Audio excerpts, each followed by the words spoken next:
It's Wednesday. Welcome back to Recall Knowledge, a show where Pathfinder enthusiasts play through your favorite adventure paths. I'm your GM, Steve, and I'm joined by Ricardo, Richard, Nina, and Tommy. Go ahead, everyone, and say, howdy, cowboys. Howdy, cowboys. I feel like they all said it enough. It's all good. Choices. If you're tuning in for the first time, welcome. And if you've been here before, welcome back. We're happy to have you with us. As usual, we are very proudly playing this on Foundry VTT using the new premium Punks in a Powderkeg module created by Sigil Entertainment and Paizo. It includes awesome sound effects and music provided by Sirenscape. Somebody's getting excited and rolling dice in chat, but before we get started, we do need to give a big shout out to our sponsor for the night, Molten Hosting. Molten hosting. They're so hot. Molten Hosting is an awesome solution to host your own Foundry virtual tabletop instance in the cloud instead of having to run off your own personal machine. Every single tier of their service has awesome backups, ample storage space, and an easy-to-use interface. We can safely say they are hot, hot, hot. Yeah. Head on over to moltenhosting.com to check them out, and if you use the code RECALLKNOWLEDGE, One word. At checkout, you can get your entire first month for free. Now, on a personal note, Molten Hosting has actually personally come out big to help support the Pathfinder 2e community as a whole. They even went as far as offering up free hosting during the Beginner's Box Day, that was a couple of weeks ago, to all the GMs who wanted to check out Foundry, coming from Roll20 or had trouble hosting locally. They gave them free hosting for the Beginner's Box Day. That was really, really awesome of them. And the owner, Mike, actually came and played in my game specifically so that he could learn Pathfinder 2nd Edition. He wanted to just get a feel for what the game's all about. So definitely go check them out. They are a friend of the show, and they are a friend of the community. It's the service we use here on Recall Knowledge. Check them out, moltenhosting.com. Are you guys surprised I didn't make you sing or do horse noises this week? I'm just worried what's going to happen. Someone go check on Steve. That was a normal ad. It was a normal ad because we got a lot to do tonight. We got to get down to it. And because of that, players, I think that's going to do it for announcements tonight. Are you guys ready to start playing some Outlaws of Alkenstar? Am I ready to cry outside a locked door for 3 hours, hoping that door will inexorably spring open? Why, yes, Stephen! Why, yes, I am! Doors. All right. The jail pinstriping. Yep. All right, viewers. Go ahead, sit back, relax, but players, let's jump into tonight's episode of Outlaws of Alkenstar, Punks in a Powderkeg, written by Vanessa Hoskins. Let's go! Yeah!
we fade in from black, hearing the loud click-clacks of the city before we see the interior of a dimly lit bar. A lantern sits, flickering, providing shadows, and we can see a sea of sleeping people passed out on the floor, while a clockwork robot of some sort sits perched on a table, making sure everything's safe. But not everyone's sleeping tonight. We see, as the camera pans over, a close-up of Phoebe Dunsmith, the patron to our group and the person who has set up the bank heist. And as she sits there, idly swishing the whiskey in her glass, we hear a voice from off screen. "What's wrong, cousin? Can't sleep?" Phoebe downs the glass, wiping the back of her hand across her mouth before looking across at her cousin. "I'm worried. I hired this crew for a job tonight, and they haven't returned." And the cousin kind of goes behind the bar and starts pulling out like another glass and filling it. And Phoebe says, "You don't think... I mean, I was pretty clear, right, that we were hitting this bank in the morning? You don't think they went and did something reckless, do you?"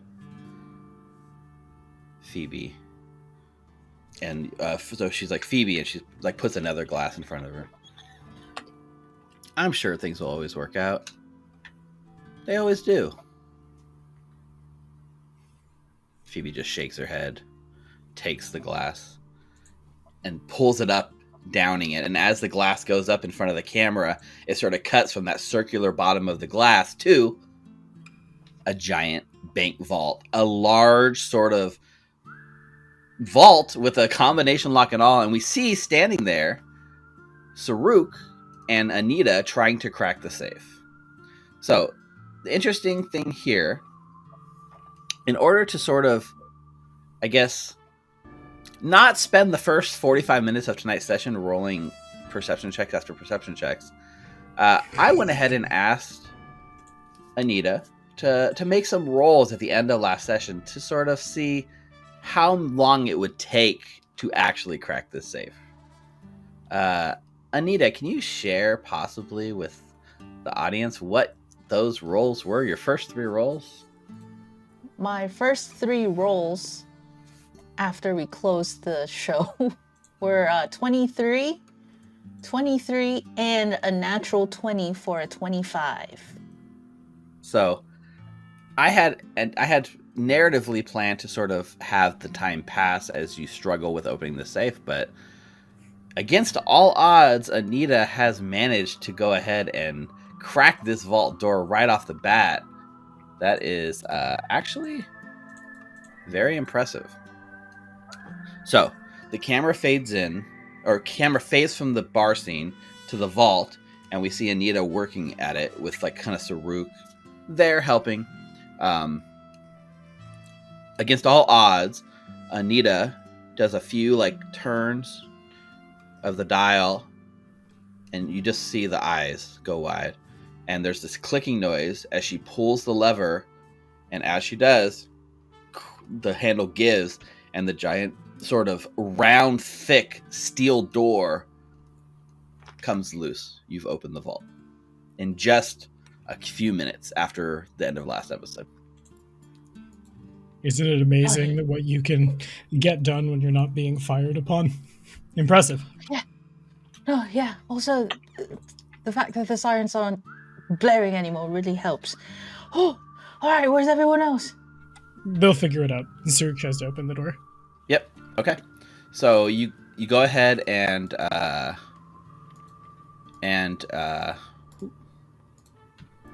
open the vault door. Ooh. The vault door slides open past Nina and Saruk, And you're expecting a prize, right? A large room full of cash, something. You do, in fact, see a sort of table in the middle of the room with a large chest that is easily probably almost 10 feet across. And it looks like it's on the table and it's sealed. And there are 4 or 5 other chests kind of discarded around the room, just open and empty. But this one locked in the middle of the room catches your eye. And the entire room on the outside is actually covered in steel cabinets, each that has like 2 locks on them. It's just a wall of safety deposit boxes that the patrons here have paid for. But your heart skips a beat because as the giant vault door opens, you realize there is another sort of cage door locked and sealed beyond the vault door between you and the chest.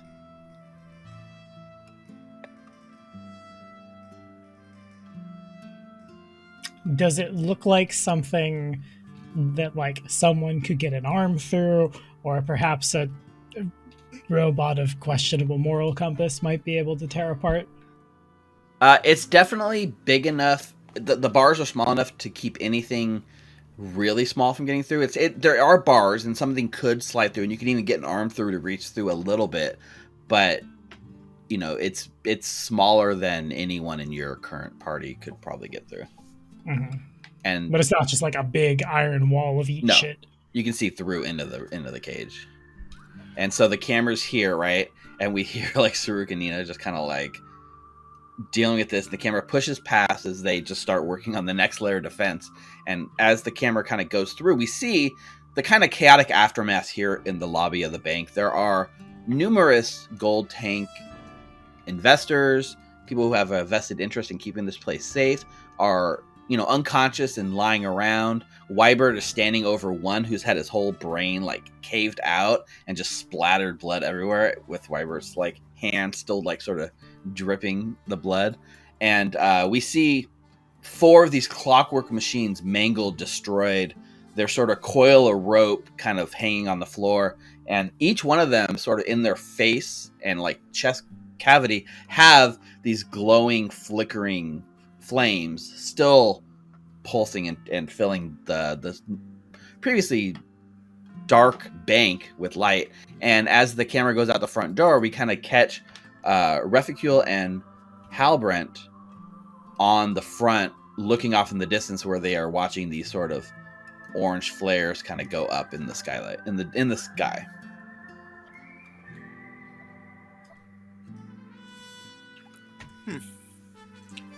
That might be a problem. Yeah, the look in behind. They better hurry up.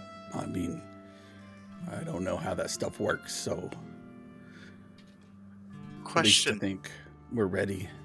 GM. Mm-hmm. Does he still look like Loveless? Yes. Yes, absolutely looks like Loveless, due to the hat of the disguise from last week. I have to say, you looked better before, Hal. I agree. I can't. It doesn't, like, it works once per day, apparently.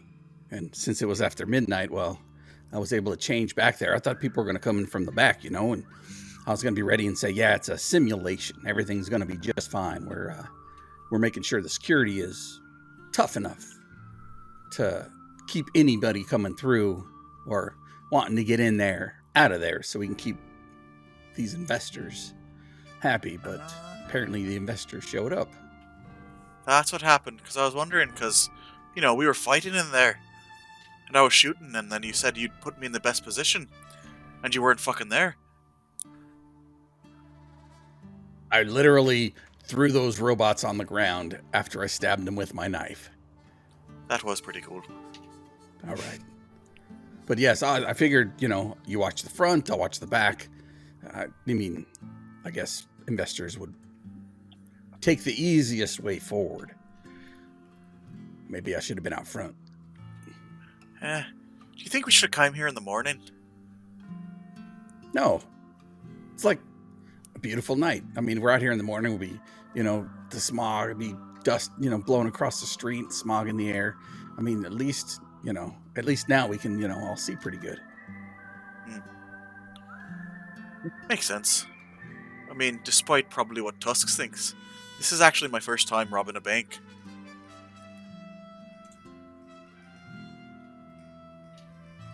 Really? What? Does this look like a face of a bank robber? Eye patch, cowboy hat. Plus, Give you me your shove best guys girl up, right? face. And tight-lipped I go. I mean, you still look like a dude with a scar on his eye. I'm not really sure. Like, you definitely don't look like yourself. So when you change back, ask me that question again. Oh, that's right. I still look like the half elf. In that case, I do grin at you. But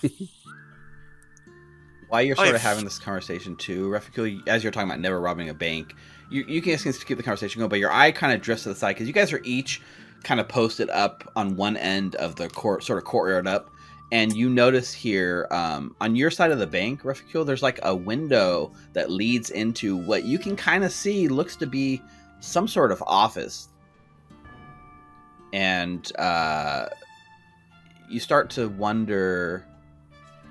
You're talking about robbing banks. Your mind sort of looks at the thing and wonders if maybe, these offices could contain valuables of some sort. Because you guys haven't really fully tossed the bank at this point.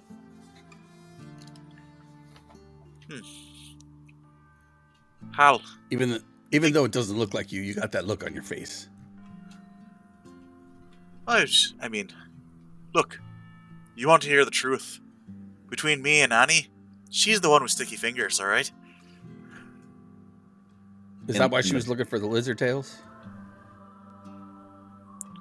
I think she wanted to just experiment a little bit.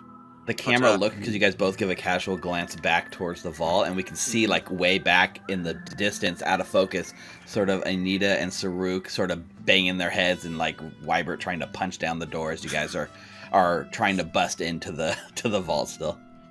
And you guys can see now, the big door's open, and there's another inner door, another layer of security that was not accounted for. Like, why do you think they would, like, have this big-ass piece of metal with all these spinny things on the front of them, and then, like, just have a simple gate right behind it? I mean, they should be through that in seconds. It's almost like we don't have the spotlight to make rolls to get through it in seconds. You think, you see that window across from here? I see it. You think those, don't even want to call them thugs. I mean, what the hell are they doing there? With clubs. But, the clean suits and everything. But, you think they could have came from those offices? I was in the back. I have no idea. You doing alright back there, Annie? The camera flutters back in towards you guys. If you guys want to give me... so, like, this is no longer a combination lock. This is back to being a normal lock, but this is absolutely the toughest lock that's been in the whole bank. It's not a simple lock. It is a complex lock. So if you guys would like to, we're back to thievery only. We're not using perception on these because it's not a sort of click, click, click dial thing. If you guys just would like to give me, 3 thievery checks, we can see how you guys are doing. I think Saruk is going to step back. Mechanically, I will clue in on Anita's first, and if it doesn't work, there's probably whether or not it works, I feel like, is a entirely different matter. But when it's very clear we can't pick this, just turn to Wybert and point and break it down. All right. I'm gonna adjust the candle a little bit so that I can see better. Okay. Mary Toyota. With a +1 circumstance bonus. What? It was a 15. +1 circumstance bonus 13. Yeah, just 3 rolls, and we'll kind of ballpark how you're doing time-wise. Okay. Oh, 3 rolls? Yeah, 3 different rolls. Okay. It takes multiple successes to get through this lock, so. Okay. Oh, okay. Let me... This sort of this lock has like more pins than usual. Like the standard lock in these days probably only has about 3 pins. This one's rocking like 7 different pins, and you can tell that some of them are sort of false pins, and other ones have if you like lock the wrong pin, it like resets all your progress. So it is definitely intended to keep people out. All right, so that's a 22 for the second one, including Saruk's clue in. Okay. I think I can only use it over one. A +1 Saruk Daddy bonus. Okay. And Daddy S, the +1 Daddy S rolled a 9. Okay. So you spent a few minutes, you're going through this, you're trying to pick it, and you start getting a little bit of progress, but this sort of the false tumblers and the things that are designed to throw off the casual person kind of resets, and you lose like all your progress, and you feel like frustrated as you got to like start the process again. And this is starting to eat into your guys' time, and for the first time, maybe you're starting to feel a little time pressure. And that's probably when you hear, Annie, you doing all right back there? Fucking no! Bloody hell, Jesus Christ! I look at Saruk. Who is Jesus Christ? I don't know. I read him in something called the Bible. All right, let's try. Actually, on your last roll, you actually break your lockpick. That is a critical failure. Oh, so good thing. Thank you, Saruk. And then I pass his replacement pick. Yep. Yeah, that's fine. You can use replacement picks, but you've broken one of your tools. Can Wybert try and just break this door down? Just like a straight try to smash it? Sure. Strength, give me athletics, yeah. It's probably an attack roll. I mean, you can give me an athletics check if you are you trying to break it down, like smash through it, or is it like Wybert just pushing through, right? Is it an attack, or is it just like shoulder charging? You know what I mean? Like there's a subtle shoulder distinction, charge. I guess. Okay. Shoulder charge. Yeah, give me an athletics check for Wybert. Come on, Wybert. Why is there so many doors in this bank? 19 for the first, just one? Just one, yeah. So Wybert kind of gives it a huge sort of smash using the shoulder charge, uses the momentum, slams into it. The door like doesn't barely budge. It makes a loud noise that sort of echoes in the quiet of the bank. And the door like holds. It doesn't look like it budged even a slightest bit with that roll. We'd really have to try and pick this lock, Saruk. Hal, you think you can mind things here for a moment? There's nothing out here. I mean... The flare went up. I'm sure we'll be having company soon enough. And I casually walk back into the bank. Okay. Yeah, you can go ahead and take control of your token and move wherever it is you'd actually like. I can pop over here to the battle scene so our viewers can get a nice sort of visual sense of the space in case they don't remember from last week.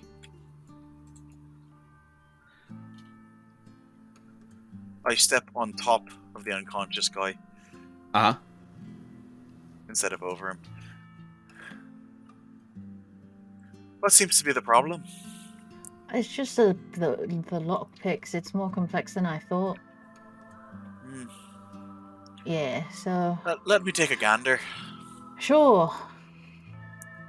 There you go, Ravi. Take a look.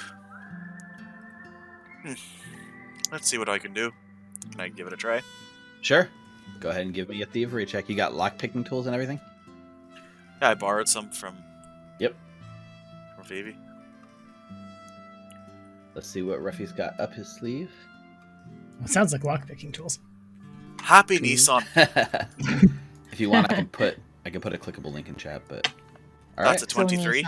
Okay. All right, you start working through, and you start making some successes, and you know things are looking good. I mean, you don't break your lock picks, and you feel like you're getting closer to the door being open. Try it again.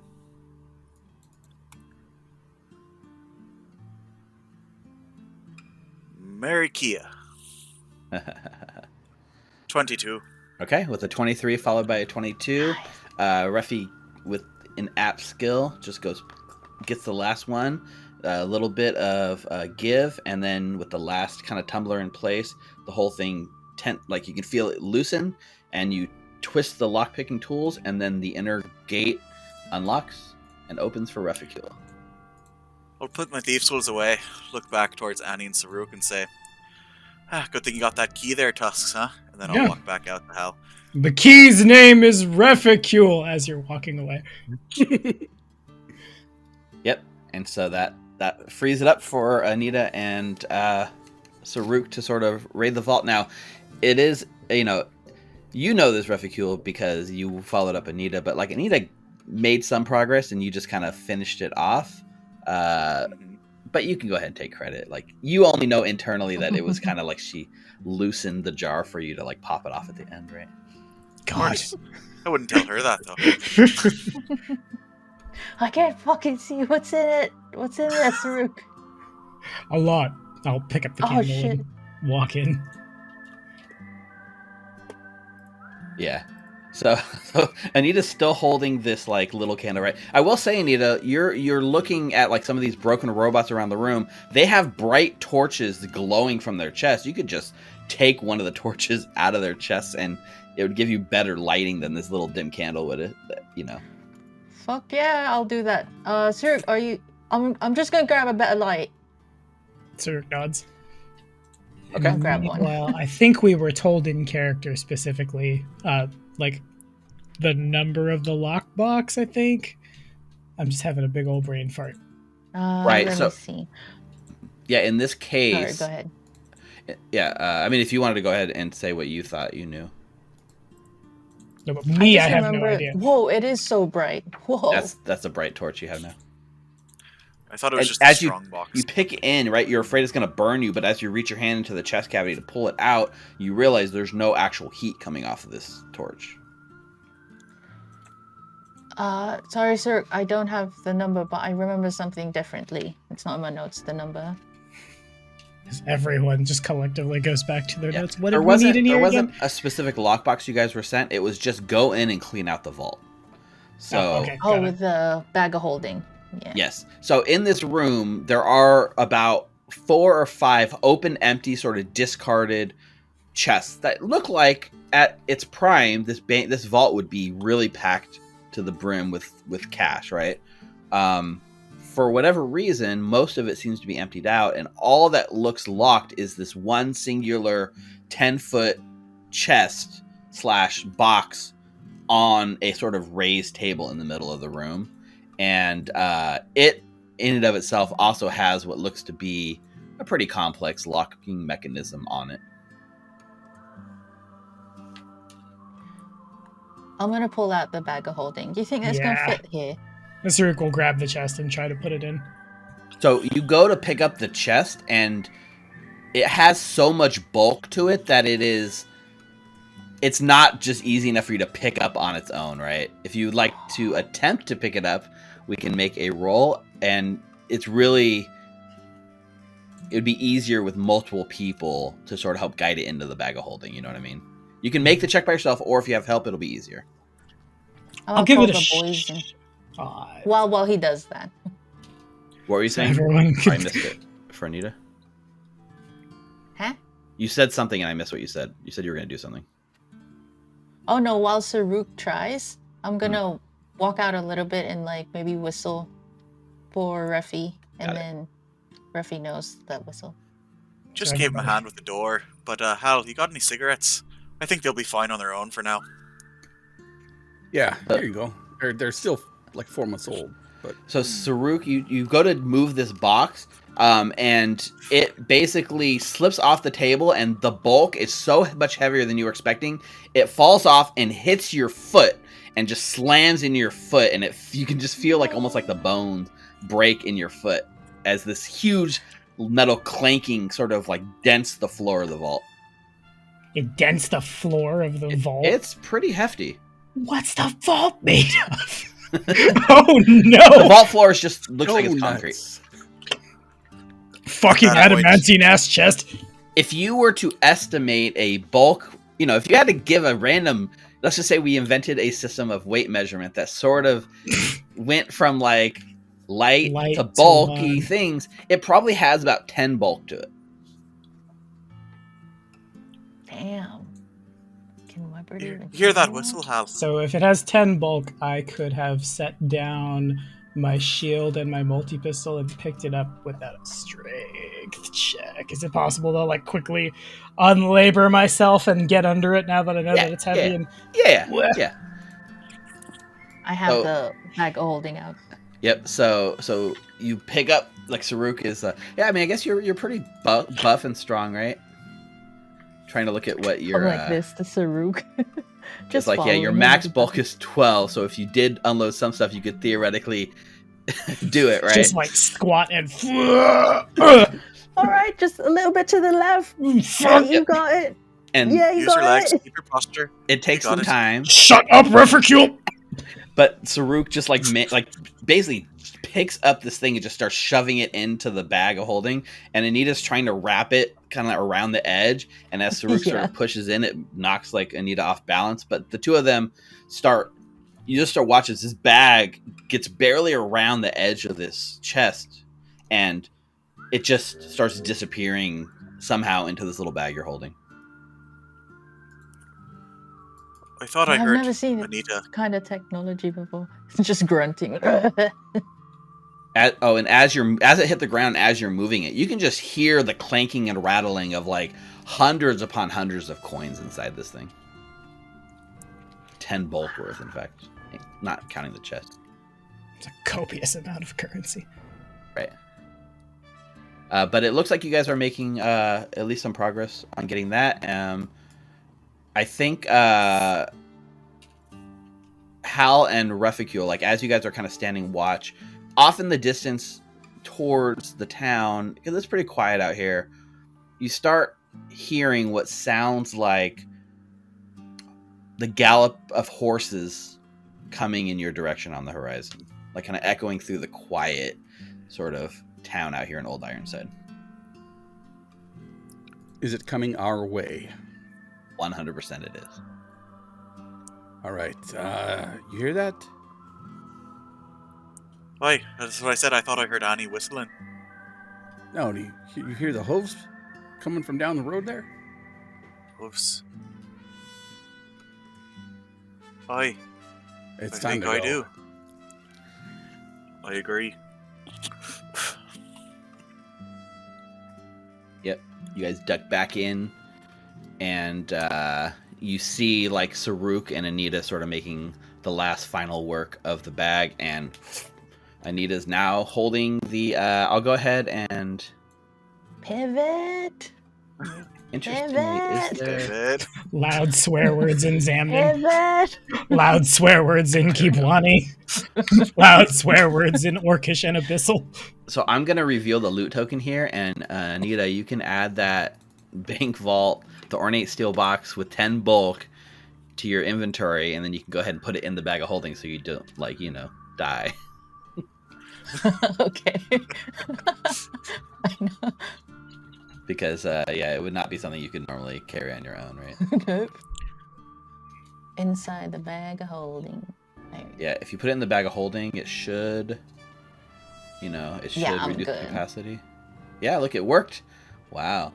The bag of holding has a max capacity of 25 bulk, and it's currently filled by 10 of the 25 bulk. Nice. Sweet. It worked. Saruk will grab his mace and his shield and just start jogging towards the back door. You got like a little bit of a limp with that like pain in your foot, and then you're like sort of like the heavy sweat sort of dripping on.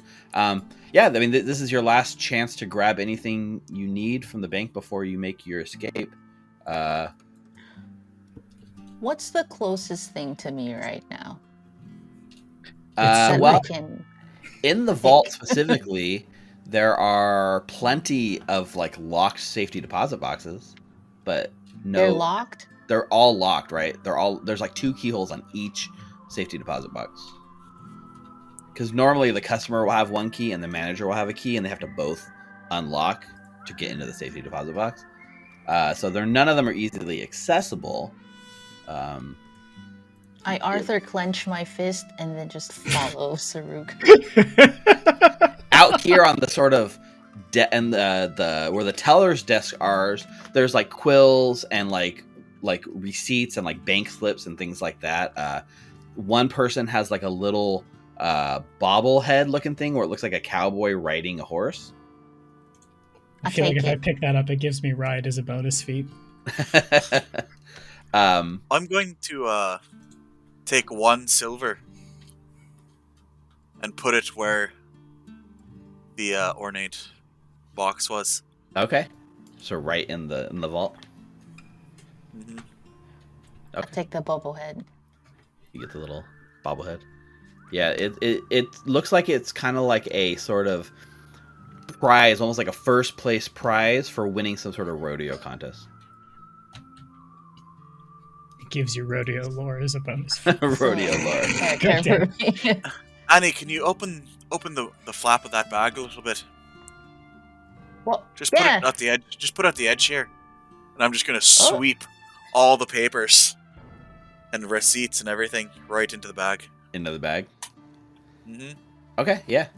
We'll sort it out later.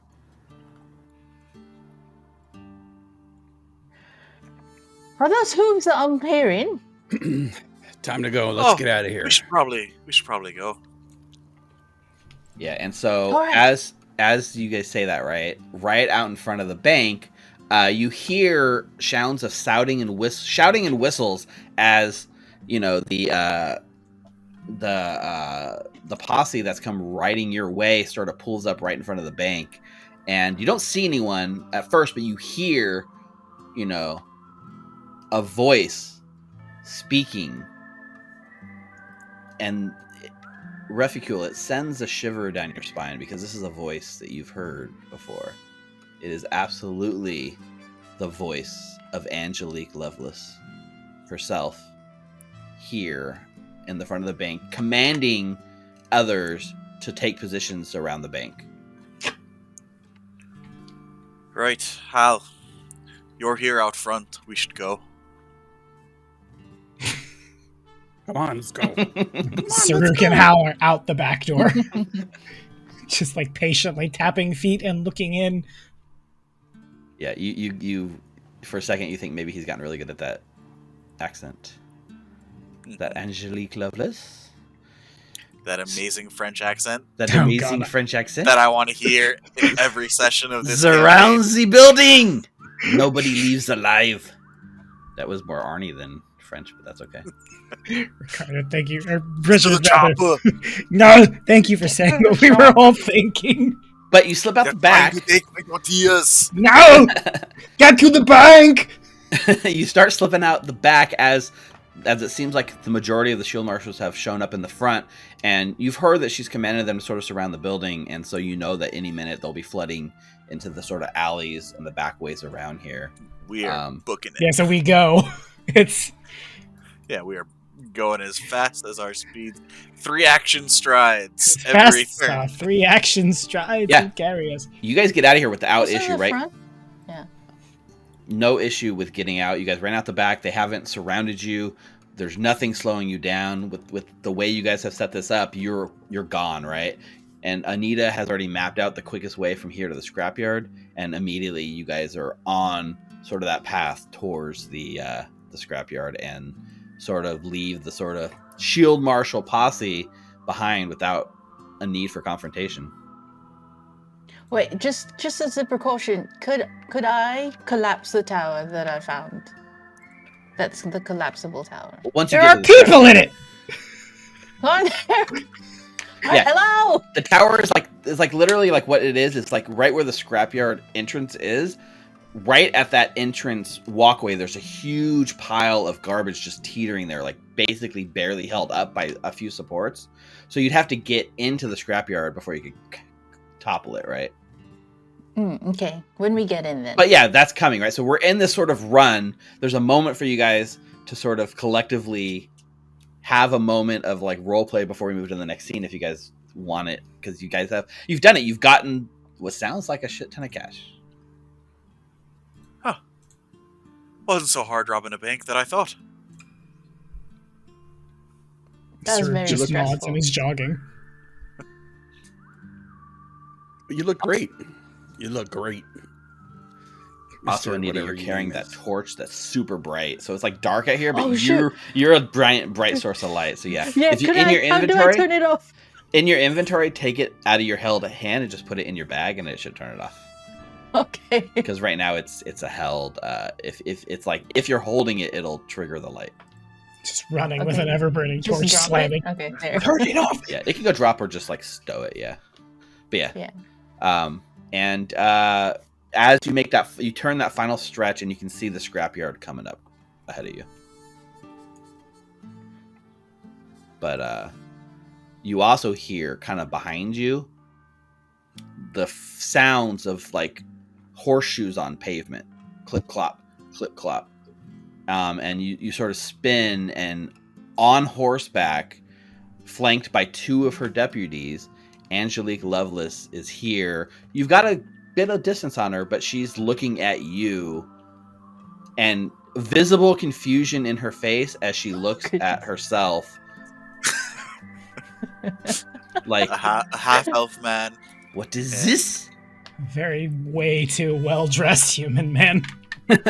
Yeah, and so there's either a moment here where you either have to stand here and fight or make a break for the scrapyard. I mean, Run, like, right? if there's reasonable chance of us getting there, I don't think we stop. Yeah. Yeah, there is. Reffy thinks about it for a moment. I yank Reffy's arm. Come on, Reffy.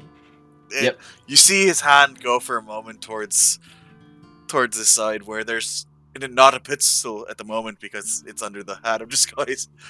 But You see the second Arthur fist of the evening. yeah. Yeah, and you guys make the run. There's that like long sort of moment that feels like it hangs for too long, and we see like Ruffy like really gears turning in his head, and Anita yanks him, and the whole crew is running towards the entrance, and Lovelace and her deputies are like, yeah, clicking their horses, and they are running right at you. And you can actually see now one of the two deputies flanking Lovelace here is the same orcish woman that you guys spared so many months ago. And you make your way right into the front of the scrapyard. Piles of discarded scrap metal, wood, and other garbage mark this path. You kind of turn. That same goblin is on like the tower, like watching this unfold, and he's like, "Logshanks, shield marshals!" And he's like pointing at the shield marshals behind you, like you guys don't see them, right? And you turn that corner into the scrapyard, and Anita looks up and sees that like pile of trash that could be collapsed, and the goblin's yelling at you, collapse the tower, collapse the tower. I'm gonna fucking try. If it lands on Lovelace, would the scrapyard become a graveyard, perhaps? Yes, it would. Wow! So yeah, loud like that's not tempting to try. If you have snare crafting feats here, you could try to rig this in a way to be like a time delay fall to actually land on them.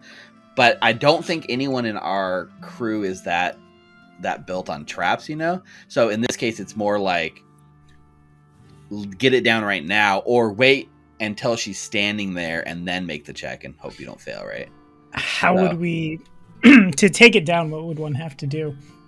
So it's like this large pile of trash that goes up 15-20 feet over like the ground, and you can see like sort of metal beams and wood planks that are very haphazardly holding it there. So in order to collapse this properly, you just need to remove the right supports that would sort of allow the whole thing to then topple over. It's basically comes down to the sort of basic checks you can do here would be something like crafting, engineering lore, or survival.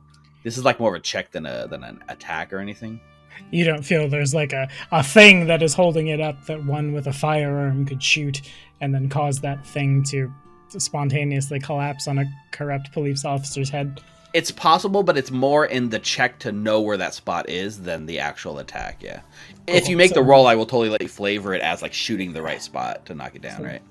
As we're running by, can I make a crafting check at it to see if I can't like quickly math it out? Yes, yeah, and this is sort of like a group thing as well. So if everyone wants to make a check here, we can have everyone get in on the action. So it can be my Jenga lore apply here. Fuck. It would. This would be the perfect time for Jenga lore. Are we actually playing Dread tonight?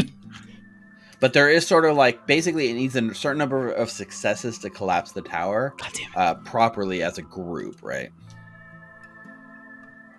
Okay, 12 from Saruk, 24 from Anita, 17 from Halbrant. I leave this to the smarter people in the group. So that is 2 successes. And unless I can somehow do thievery for this. No. Let me just see real quick, because it says... Just no. Just No. You can't steal the trap. Thievery already tonight, right?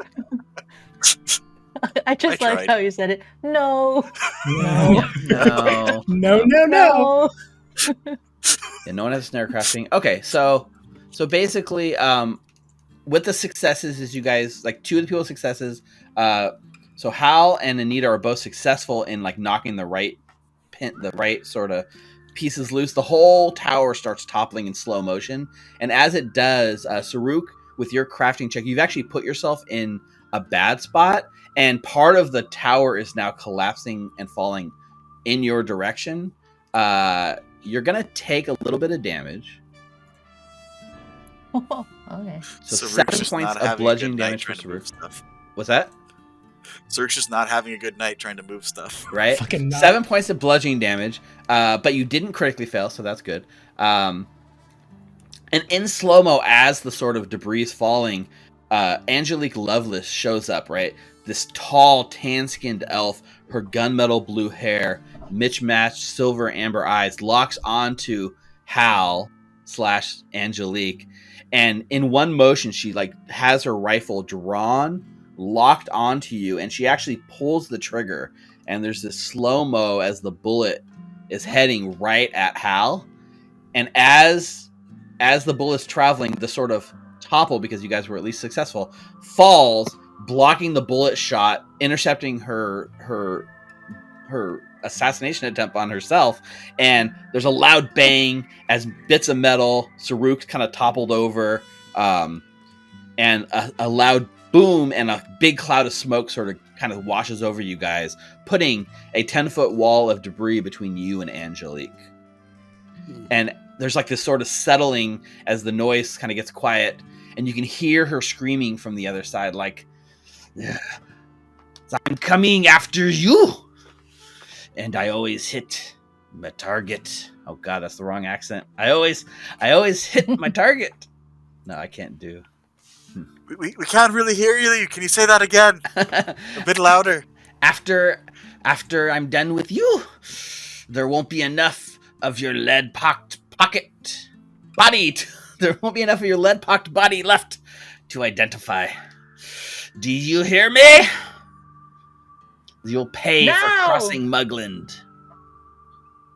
Pay in the blood. But she doesn't seem to know who you are, at least. Except for one of us, because one of us is she. No! She has to arrest herself. I'm under arrest! Roll credits. Yep. But she's yelling at you from the other side of the debris. Right. Should we get going then? Sir nods. The goblin that's above you guys is like cheering and says, "Go Longshanks!" And he's like crawling down from his perch to come down and visit with you guys. And you can hear, like, on the other side of the debris, you can hear what sounds like shield marshals, like, attempting to climb the wall towards you guys. But then there's also a sort of, like, loose slipping noise and a loud tumbling, as you can hear the sort of mountain of scrap metal shift. And they were very clearly unsuccessful, and all you hear is, "Ow, oh, shit, fuck, ow," as they are being, like, pelted with sharp metal. So you've bought yourself some time. Do we see Longshanks already? Longshanks are eating the pickles. Yeah, you are the Longshanks, according to the goblins. Oh. Yeah, I feel like after the getting hit with things, there's not a lot of stopping, and we just keep going to where not here is by the most expedient route. Yep. So as you start, like, rushing in here, everyone, what is our sort of okay? Right, we're sort of in this exploration phase. What is everyone doing with their sort of focus as we're running into this scrapyard? If I could, I would like to turn on my torch again because I can't see anything. Yeah, go ahead, pull it back out. It's amazing, right? The flame doesn't go out, but you can like shove it in a coat or in a bag, and when you pull it out, it's just glowing. Oh, that's where everyone is. All right. So we got the thing. It's in here. I show them the bag of holding. Right. Well, I was gonna say we should maybe still try to be a bit sneaky, but for fuck's sake, not with that thing that's so bright. I can't see though. When the torch comes out, the one thing that you do see, Anita, is like above you, it looks like there's a giant crane arm just towering maybe like 20 feet over your head, and the light lights it up. There is a functional crane of some sort right in the middle of this scrapyard. Crane arm. Does it look like it works? I mean, it's not moving currently, but it'd be hard to tell from here. You'd have to get to where the cabin is and inspect it, perhaps. Right. Oh, by the way, thank you for not stopping and trying to kill Lovelace. I could only assume how tempting it was, given how close she was. It's okay, I'll kill the one we got later. As that conversation is going on, Aldo, what are you doing here? That was my vision tester token. I forgot. Oh, damn it. I thought I had a plot. Well played. No, unfortunately, that would have been a good plot hook. Where's the sewers? We need to get going. Head toward the sewers. Where's your goblin friends? We need to get the hell out of here. We need to get the hell out of here. We need to get the hell out. I feel like they're behind us. Yeah, is that... Like this one goblin is coming down. He'll lead you guys if you want. But he's sort of climbing down from his perch, and he whistles. So, to be clear, we haven't crossed over into... I guess I saw a battle map, and my brain auto-corrected to null territory. This is still, like, safe place to be. This is still, yeah. So you guys were here earlier tonight, so from this entrance, you guys just need to go up to the left a little bit, and you're in sort of goblin territory. This is all goblin territory. You've already made contact with them, and they're not hostile to you, and they're kind of expecting you. They think they've hired you as mercenaries. Yep, circle. Just head that direction. Yeah. So you can kind of head up here. Where I pinged. Okay. You can go ahead and move up a little bit and see. So as you sort of come up here with your light, Anita, you do notice off to the right, your light sort of hits the water and it kind of reflects off, and you can see sort of a bit of like bubbling, rippling of this water, and it looks like a very disgusting pool of water that's kind of pooled here in the middle of the scrapyard. Is it now like that you have a light, oily? you can actually see it. Earlier you just like were being led through here blind. Does it look oily? It's like oil? It does. Why don't you give me a perception check? Perception check? Okay. Yeah, you can give me just a perception check. Like, when a ship... Oh, like an oil spill. Perception. A little bit, yeah. Is it looking a little ExxonMobil in this graveyard that's about to be when fire hits that? I haven't said graveyard yet. I don't think. That's a natural 1. I'm going to use a hero point. A hero point on this. Okay, hero point. If you got hero points in chat... No. I got overexcited. Okay, you don't want to... So yeah, you look over... I mean, yeah, it looks really oily, and it just... There's a foul odor coming off it, and... Okay. Crane? You're pretty sure it's literally just a lake of oil.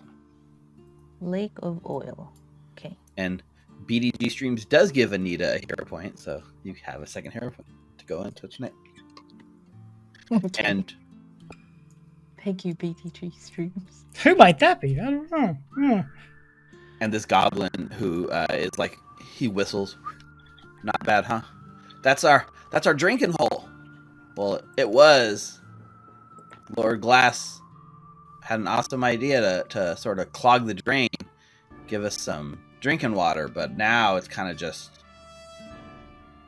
where we discard all of our failed experiments.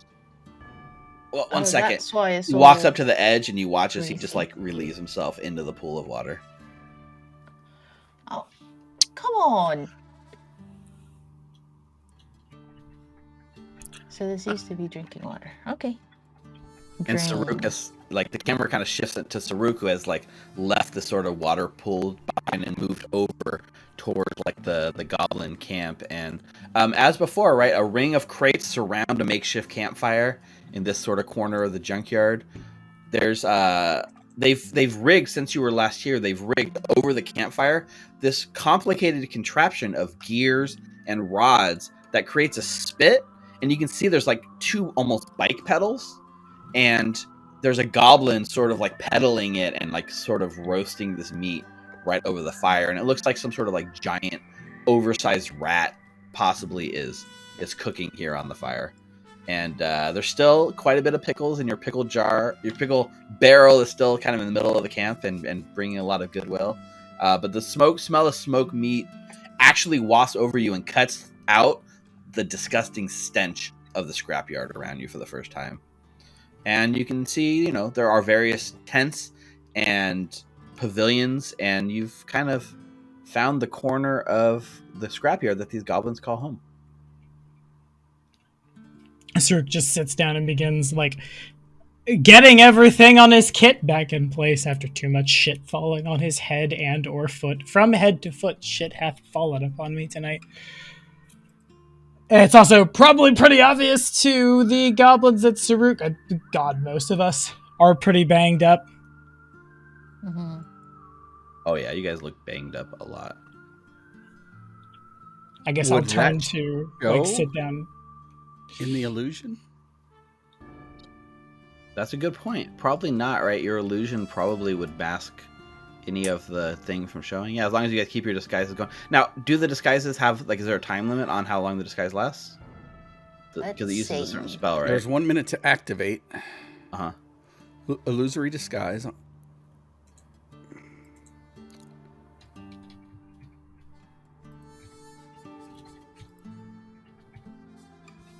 So I'm assuming it's like 10 minutes. it looks like it's 1 hour. 1 hour. Yep. So, Hasn't we're been an coming hour. up at the end of your disguise time, I think. So Lord Glass sees you guys coming and then stands up and says, "Relax, the Longshanks are here at my request." And, like, everyone's, like, cheering. "Trusted Longshanks, we welcome you back to Scrap City, and we accept your offer of help." Is he speaking common or goblin? Yeah, he's actually speaking common.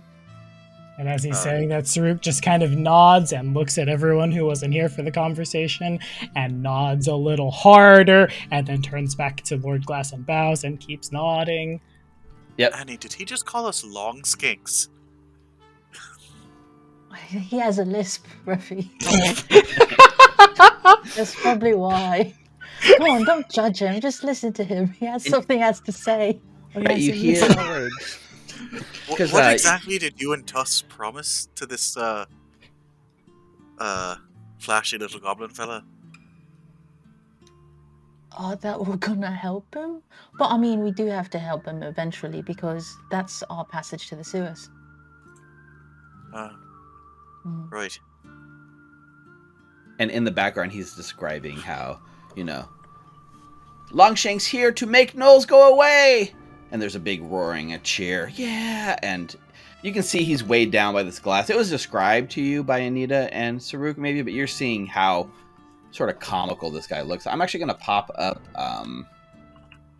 his art so you can get Let's a good... see that art. Yeah. Do you know he called me stupid earlier? When we first met him. Murphy. Did he now? Yeah, you know what? Then. You know how much I hate being called fucking stupid. But, Right, you know... Doesn't happen very often. No, it's alright, it's alright. I mean, clearly, he's a man of fine taste. And so Lord Glass like kind of gets off the thing, like the little milk crate, and walks over to you, Saruk, and he's got a sort of hand extender in his hand that he uses to kind of smoke his pipe, but he takes the pipe out and then he uses his hand extender to extend and shake your hand. Which Saruk will happily accept, definitely not picturing a selfie stick. Right? Lord, a lot of us are injured. Do you have anything before we deal with your null problem? He motions to the sort of tents behind him and says, "You are welcome to sleep and rest if you need to be. We will gladly accept you as guests of honor here in Scrap City."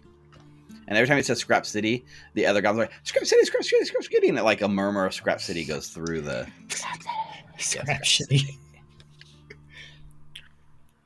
Do they have any coffee here, you think? Turn and look at Lord Glass and raise an eyebrow, turning the question to him. Yep. What are you asking them? If they have coffee? Mm. One of them has like a cup, and he holds it out in your direction, Ruffy. And you look down, and you just see like it's full of like squirming cockroaches. Look, Hal, they got a picture of you on their mugs. It doesn't you look ain't like nothing yet. Yeah, it doesn't look like coffee per se, but I'll take a 10. Well, first you see me put my finger on the glass 3 times counterclockwise and then 1 time clockwise. As that's going on, Saruk will put up his thieves' tools and pull out his healer's tools, and I'm gonna spend a quick 10 minutes, if it please the court. yeah, this is I fine. ask Lord Glass if it please the court to quickly battle medicine, or not battle medicine, but treat wounds myself. Yeah, for sure. We are definitely in this sort of safe space here. You can go ahead and treat your wounds and stuff if you would like. Do you feel like this is relevant to the heist, TM, for the purposes In of... this case, I'm going to say no. It's not. I think you're right. I think so, yeah. Shoot for 50. Tried Can I do something out of character real quick? Like, we never did, like, an actual full night's rest for Abomination Vaults, so I kind of, like, really want to do... In the whole I don't know AP? I don't know the mechanics of, like, a full night's rest or Pathfinder Just heal 2. 1 hit point. You get 1 hit I point? think it's your con mod. hit It's like point con back times level. times level. Something like that. Minimum with a minimum of 1. Yeah. Con 2 If you slept for 8 hours, you would times get level. what, like maybe 2 hit points back, Anita? What the fuck? Yeah. But, you could bandage during that 8 hours and it would probably be faster, right? Or just That's- quickly, Yeah, like I as would get- Saruk is I would done get one bandaging hit himself, I'll turn to Anita and like motion for her to come over. So did you do the Right. whole hour's worth to do 12 on Surk? No, I just did the 10 minutes. Okay. I just accidentally damaged myself, so I Takes changed 3 it. damage, heals for 6, heals for 3. Got it. Yeah. I pressed the uh, button. What am I drinking exactly?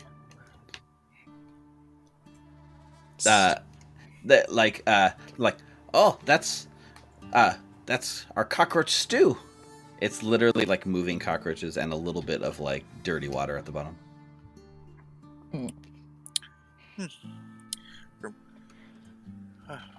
I take another sip. One of the cockroaches manages to I like haven't had this escape in the a long cup and time. go up the side of your face, but you can't see it under the illusionary disguise. Drop it back in. And I'll wave over to Hal. Oh, yeah. And then I'll go for Ruffy. Okay. Come on, Ruffy. Like old times. I'll hand the mug back to the goblin. Thank you. Haven't had that in a long time.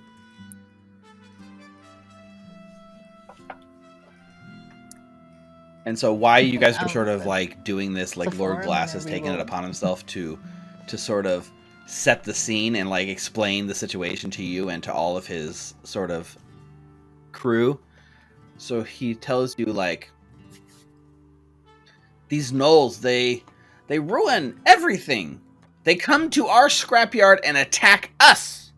They attack Longshanks like you as well. The shield marshals, they blame us for attacking Longshanks, accuses us of killing them. But why? When we have so much good scrap around. And he makes a sort of like wide gesture at this scrapyard around you, this disgusting pile of trash. And he's very You could proud explain of why it. people in power would blame people who don't have power for easy scapegoats, but I feel like that takes longer than the time we are allotted with you, my lord. Bows again. And Can you yeah, describe exactly. any of them at all? Any of their leaders? Any particular sigildry, banners? Banners? No. I mean, they're all mutated beyond normal gnolls, right? Like some of them have extra arms and some of them have eyes on their chest, and some of them, they don't have eyes at all. I don't know. They're weird, and they keep luring people to the graveyard and murdering them. It's not good for luring business. them to where? He motions like he's right behind him. Oh, the graveyard! Damn it! They've turned my scrapyard into a graveyard, and that cannot stand. We're Good going save, to good save. Scrapyard. Yeah. And so he motions generally behind him, and there's a giant pile of scrap metal about 10 feet tall behind him, and he says they're on the other side of that hill. Like, we came up with a great plan. Monsi got in the crane, and there's a huge airship, and we thought we'd lure the gnolls into the kill zone and drop the blimp and smash them all. It was my plan. Great plan.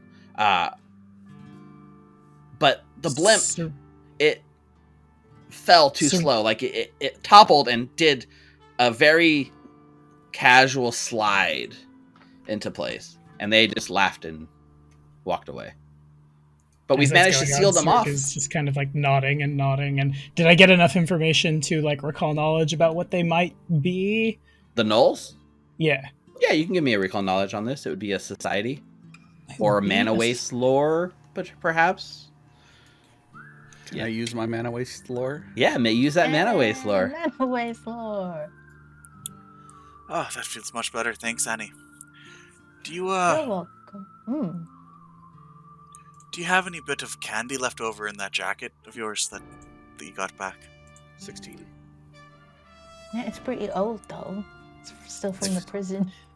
That's fine. I'll take it. Thank you. Oh, yeah, you didn't do a secret one, Rick, but we got a secret one from Tommy, so that's good. So, Rick, what you get on your recall knowledge, just looking it up, oh, maybe you did do a secret one, huh? You guys got different ones coming through. Private, okay.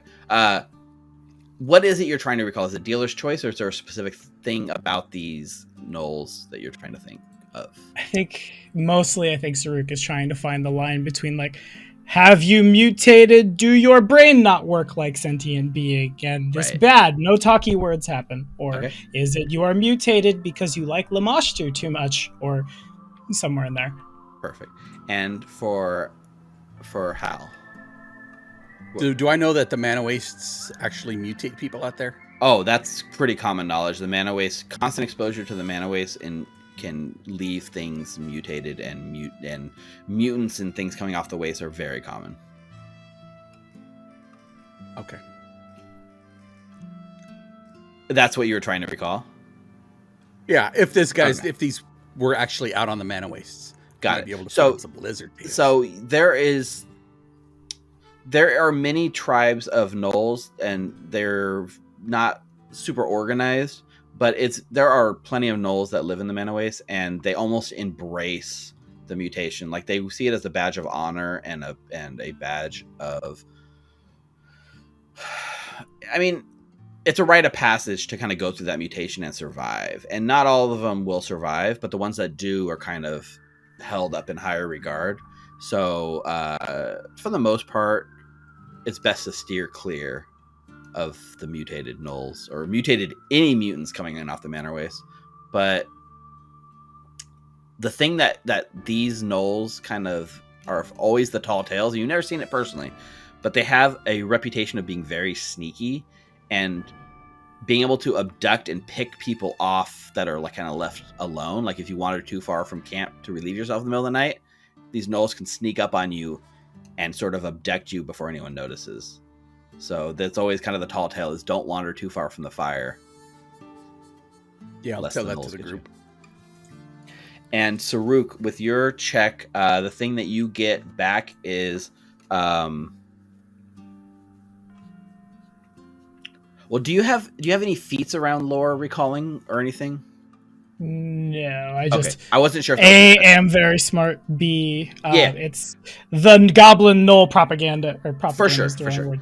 It's one of my leads I'm pursuing right now. But that's yep. In this case, absolutely 100% that these gnolls are beyond redemption. Like they've been mutated beyond the point of reasoning, and it kind of fits what you were told by the goblins too, is that they just like to, they murder for the sake of murder, and they don't really fit into like society and laws, and they just do what they want whenever they want, as long as it makes them happy.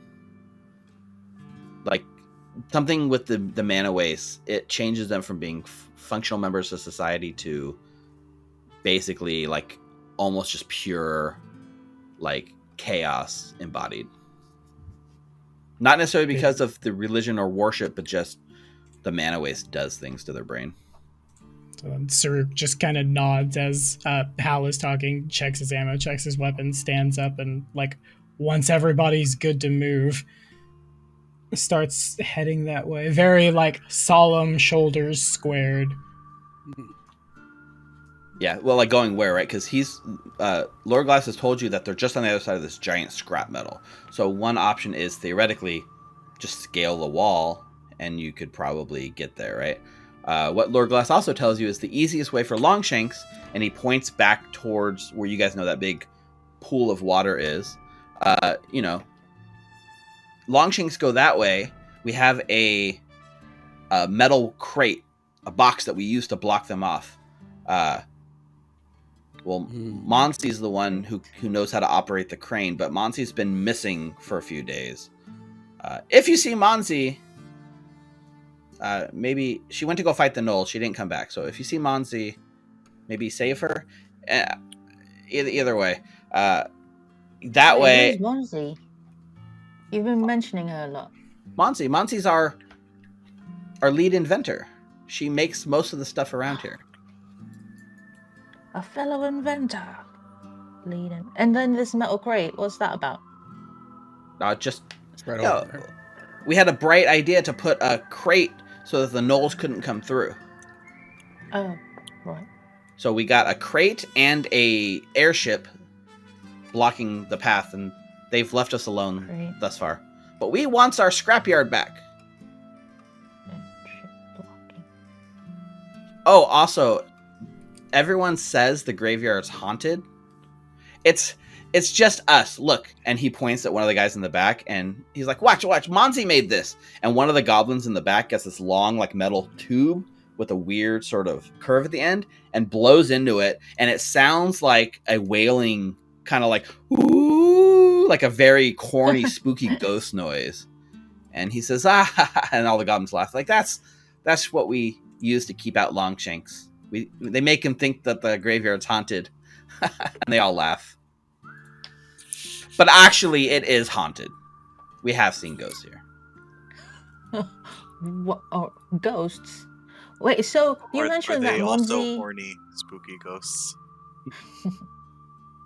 You mentioned that Monsi could work the crane. So does that mean that the crane still works? Yeah, Monsi does it all the time. Okay, I'll keep that in mind. Does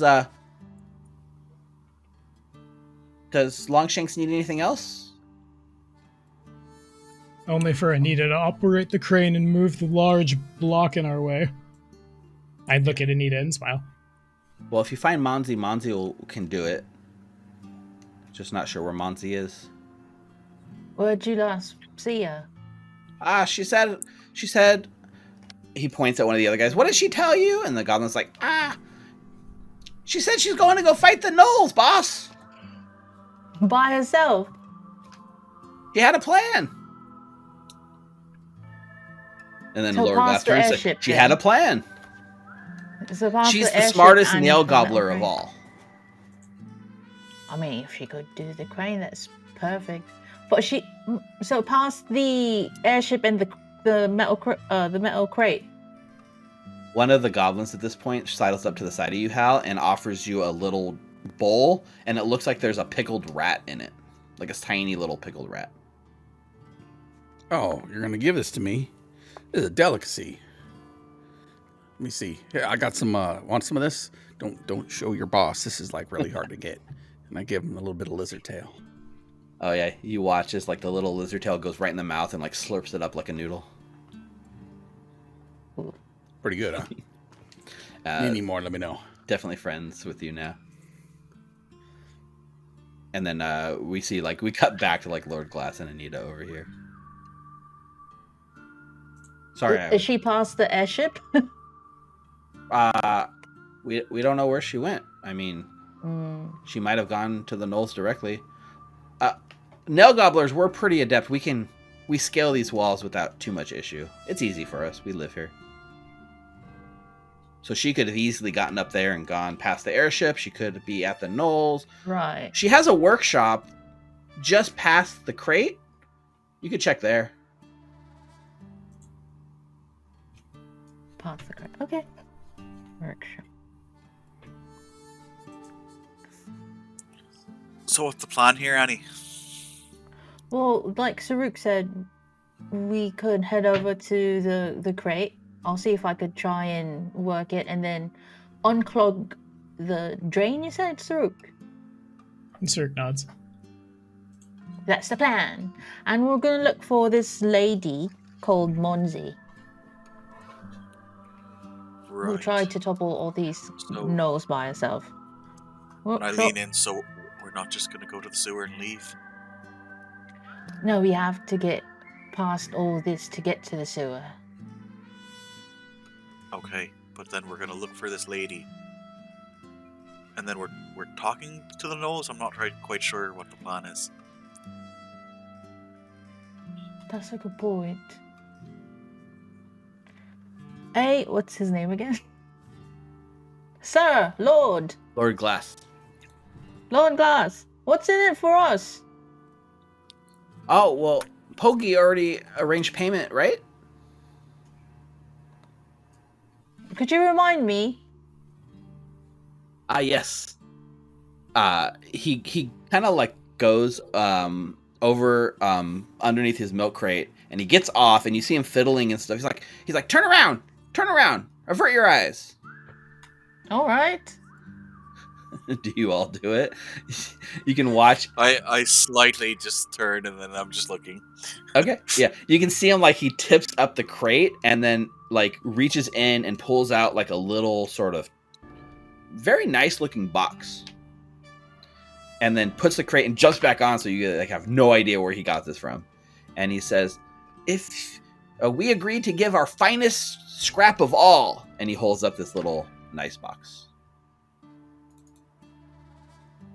Can we look back? I look back. Yeah, you can look back now. Yeah, he's holding a tiny sort of. The chest is no more than like maybe, 4-inch box, but it looks pretty nice compared to most of the crap they have here. And he's holding it like this, and then you look at it, and he pulls it away and he tucks it like close it close. He's like, no, you don't get this till after they're gone. We also get the passage to the sewers after all of this, yeah? The passage to the sewers is through the enemy, to remind you. Yeah, I mean, you're welcome to use the sewers. We'll show you where the entrance is. It's in the back. Yeah, it's past the thing, yeah. Yeah, you just have to find Monty, because we're good people, Ravi. Right, if you say so. Also, he has a box. Seems like it'd be a lot easier just, once we get through the crate, just to go to the sewers. Just ignore everything else. As I say in a low voice. And just leave that Monzi lady by herself. I've never met her. She's a fellow inventor, so I feel like I have a kinship towards her. Of course. All right, let's go to the crate. Yep, we kind of fade as you guys walk off screen, and I think this is where we're going to go to our break for the night. It's about the halfway point. We're right around 8:30, so yeah. So we've met There's a big pool of water. Just go right there, honey. Right? Yeah, this like gross pool of muck. So while we're going to break here, take this time to support us here at Recall Knowledge. Head on over to twitch.tv/Recall Knowledge and give us a follow. You can head over to youtube.com, and if you're watching us, go to the opposite platform, follow us. If you're watching us on YouTube, make sure you're subscribed down below. You can also look for Recall Knowledge anywhere you get your podcasts, where you can catch us on the go in your car while you're doing errands. Anything else you guys wanted to add on this, Rick, Nina? Patreon? You said Patreon. I didn't say the Patreon yet, but that's fine. You can also look us up on Patreon. But we're going to be back in about 10 minutes with more Outlaws of Alkenstar. We got some cool videos at the break. Don't go anywhere, and we'll be back very soon. Welcome back to Recall Knowledge. So when we last left off, we saw the crew of outlaws making their way over to the puddle, right? I mean, the Scrapyard is yours. You guys have the sort of plans. The goblins have given you a lot of information, but how you guys tackle this, how you guys get through to your sewer exit, that is completely up to you. But it sounds like if Anita's calling the shots, the plan was to go first, try to unclog the water. Is that what we heard? I think we're going to use the crane to move the crate, right? We're going to use the crane to unclog the drain. To move the crate. We're all getting entirely different concepts of what the fucking plan is. Are we going to go in there and help them out and get rid of these gnolls? Those fierce beasts out on the Man and Waste, they change into everything. So I hear. Anita, you can move that, right? Have you? I make the broad strokes assumption you understand the basic operations of a crane. I could try and study it, however, I just got out of prison, so when it comes to plans, I trust you more. I feel that you were able to really sleep, whereas Halbert and I just got out of prison. Fair. Okay, points to Anita. You're on the crane. Points to everyone who's not Anita. You're ready for anything that comes out of the other side when the gate opens. From there, we go in, turns back. Lord, what was her name again? Bonzi. It's Bonzi. We miss Bonzi. Find Bonzi. Exterminate hostiles. Head home. Get a good night's sleep. We're not talking to these gnolls then, Tusks. I don't think they're ones for talking. If it comes up, sure, but from my understandings of the mana waste, when it gets inside your head, I'm not exactly a brain surgeon, but I'm guessing their gray matter is beyond any form of comprehension. I don't know.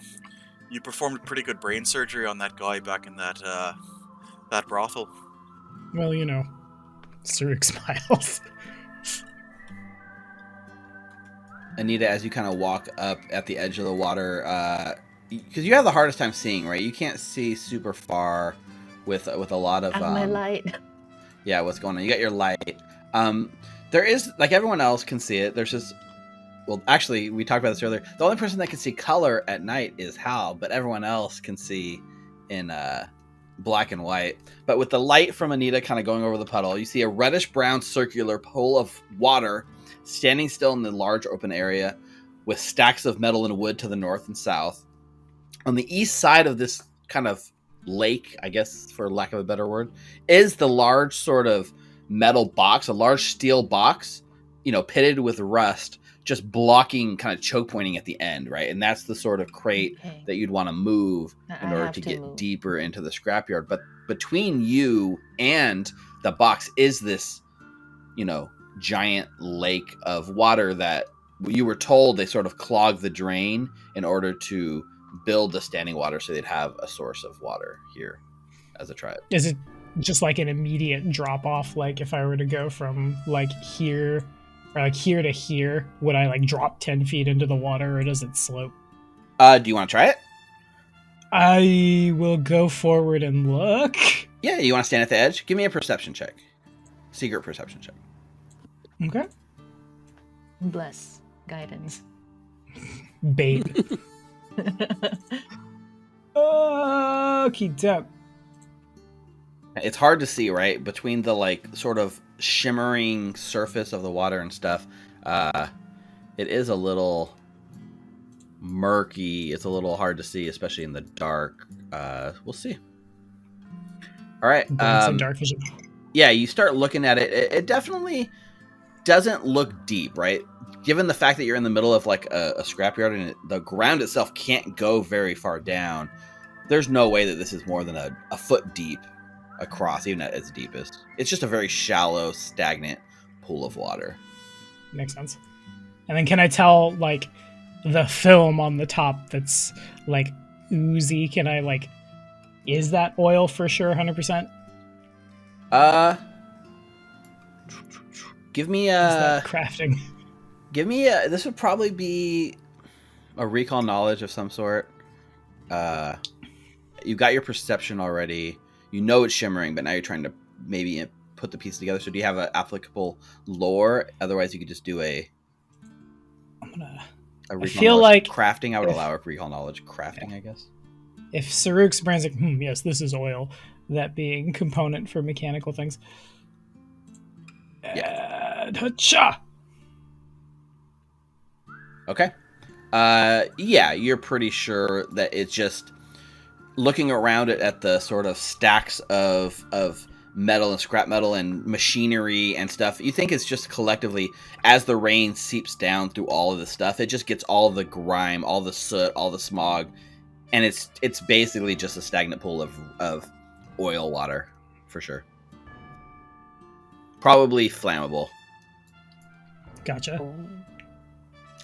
And so we cut over. So we have so Rick's doing that, and Nina's going over towards the crane. What is Hal and Reficule doing? I think Hal would say, when Saruk says, yeah, it's probably flammable, he's like, puts out his cigarette and puts it behind his ear. I was going to say, maybe you should try throwing it in. I don't know how. I mean, then we couldn't get across the damn Up there it goes. lake. It falls off of me and rolls to the water. No, it's I mean, if it catches on fire, then we'd have to wait for it to go out, or somebody would have to go into the fire and unclog it. Like, not really sure that's the point of what we want to be doing here. Like to expeditiously make my way out of this place. In the absolute worst case, if we need a fallback point, it will serve as a good kill box, I suppose. Yeah, that's true. So we don't want Annie to unplug the draining yard of it all before we go muck about it. Well, I put it together so they could have some water, but I'm not sure they're drinking this. You just saw what's his head take. Well, you know, I'm a gentleman, so you saw it. Goblin stomachs are wild things. Especially after that pickle buffet they got. Especially after that pickle buffet they got. You should try the coffee.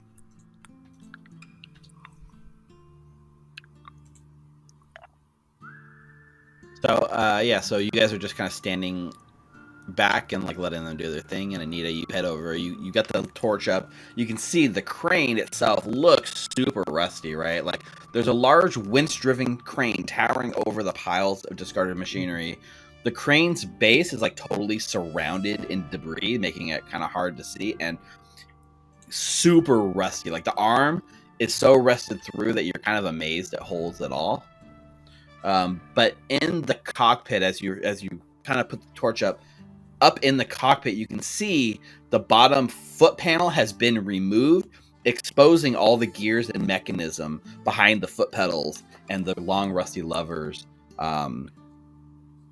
Somebody has like opened the sort of bowels of this thing and to get directly to where all the gears and stuff are. Does it look like completely broken?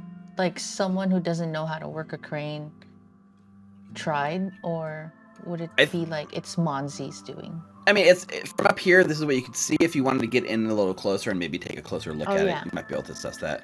Okay, so you move up. Give me a perception check. Tetanus. God. There you go. That's a 5. I'm gonna use a hero point. Okay. That's a 5. Reroll that one of those hero points from a 5 to a 7. That's a 7. Okay, so Can't you see move shit. into the crane, right? And you kind of lean in and try to get a good look, and you're almost like not quite on your hands and knees, but you're crouched low. At a first glance, it looks like it's working fine. The exposed sort of plate is there to maybe give someone access to do repairs, and you can tell it looks rusty. So if you had perhaps some sort of lubricant that might help this, and the first thing you notice, right, bacon grease, right, to lube the gears up. Mm-hmm. But as that's happening, the camera kind of pulls back a little bit, and we can see like in the seat and the outside of the crane, all over it, there is this swarm of cockroaches that has sort of been, I guess, disturbed by your presence and touching it, but you are completely oblivious to them as your head's down in your work, and everyone else kind of looks over and realizes that hundreds upon hundreds of these cockroaches are starting to pour out and start look to see what's disturbing their nest. And we're going to go ahead and roll some... It's a nest? Initiative. This is a cockroach swarm, so I'll cut over to the battle screen. Everyone else glances. Dinner. What's that? We're fighting dinner? Yeah, you glance over, right? It looks like a bunch of cockroaches have come out looking for a meal. Anita's probably completely oblivious. We'll see as we roll initiative because they're rolling stealth. Anita, you're using your 7 perception as your initiative. Initiative. So I'll go ahead and add that for you. These things are going to roll... let's see. They're going to roll their stealth, and we'll see what they roll. The cockroaches get a 15, so that's reasonable. We'll let Hal and Reficule roll theirs. 23 for Hal, and a 17. So everyone, I think this fits the narrative. Everyone except for Anita sees the cockroach swarm starting to form and appear around her as she's like, oh, I think, bacon grease, right? She's so heads down into it. And it tracks. It's very on brand. Yeah, it works. Bacon grease, it's on brand. So we're going to start our initiative, but Saruk, you see this cockroach swarm start. They've been irritated. This is like their nest. You're up first. What would you like to do? Well, first things first. Devise a stratagem. Devise it? All right. Taking out into 12 on the dice, 19 for your stratagem. That's fun. Yeah, so I feel like because we were watching for the inevitable horde of things that want to kill and eat us to come from the... I don't know how to... Oh, the ping is the same way. From the box when it moved, Saruk has his mace drawn in its ranged mode. Okay. I will accept the 19. I turn towards the swarm. I need a move now! And I'll... Does a 19 hit? A 19 does hit, in fact. Nice. You blast the cockroach swarm. And then we have that, and then we have... It is a hit. It is not a crit. Just making sure I get the right... One of these is... There we go. The first non-crit I feel like I've rolled in a while. So 8 points of bludgeoning damage. It is immune to the precision part of your damage. So it takes the 4 physical piercing damage. It's also resistant 5 to piercing. And your blast sort of hits the swarm and, doesn't actually get through any physical damage. They've resisted all the damage you've dealt. But there's a loud blasting noise. Wow. Oh, God. I think last action, I'm gonna I'll just interact to spin the barrel. Okay. Spin that barrel to load the next one. All right. That brings us to Hal. Hal is going to... Oh, yeah. Also, what's the move. range on your... I didn't even look at how far you were with your multi-mace.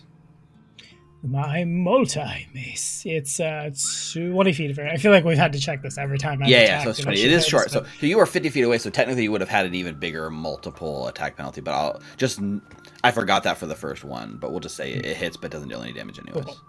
Yeah. Okay. So, sorry, Hal. I'll move up. Spend 3 actions. 3 actions to rush up. After I see that... after I see Saruk, after I see Saruk, clearly blast these things and it's like a big hole, but there's just as many cockroaches, so he moves up. That's my turn. Okay. Reficule. I'm going to... Well, I drew my pistol as part of initiative. That is true. I'm going to step 10 feet for free. Yeah, that Then is I right. will- 10 paces. Mm-hmm. I mean, not really knowing what else to do. I'm going to shoot. All right. Make that attack roll at the swarm. Is there any token for the swarm? I don't really see it. It should be right here. Ah, The big one. It's a large swarm. I don't see the actual. It might be under something. Yeah. It's under the... Ah, You see there's it? just one of them. I thought there might be like a bunch. It's It one blended big in with swarm. the. There was both a bunch and one. Yeah. Mhm. All right. Oh. Apparently it's not loaded. I would have loaded it. Yeah, that's fine. I imagine you take the time to load between combat encounters. Right. Enough time has passed. That's reasonable. All right, a 21. What's the range increment here? 40. It's already. Oh, you're doing pistol 60 feet. Yeah, you're within range. So 21 is a hit. All right.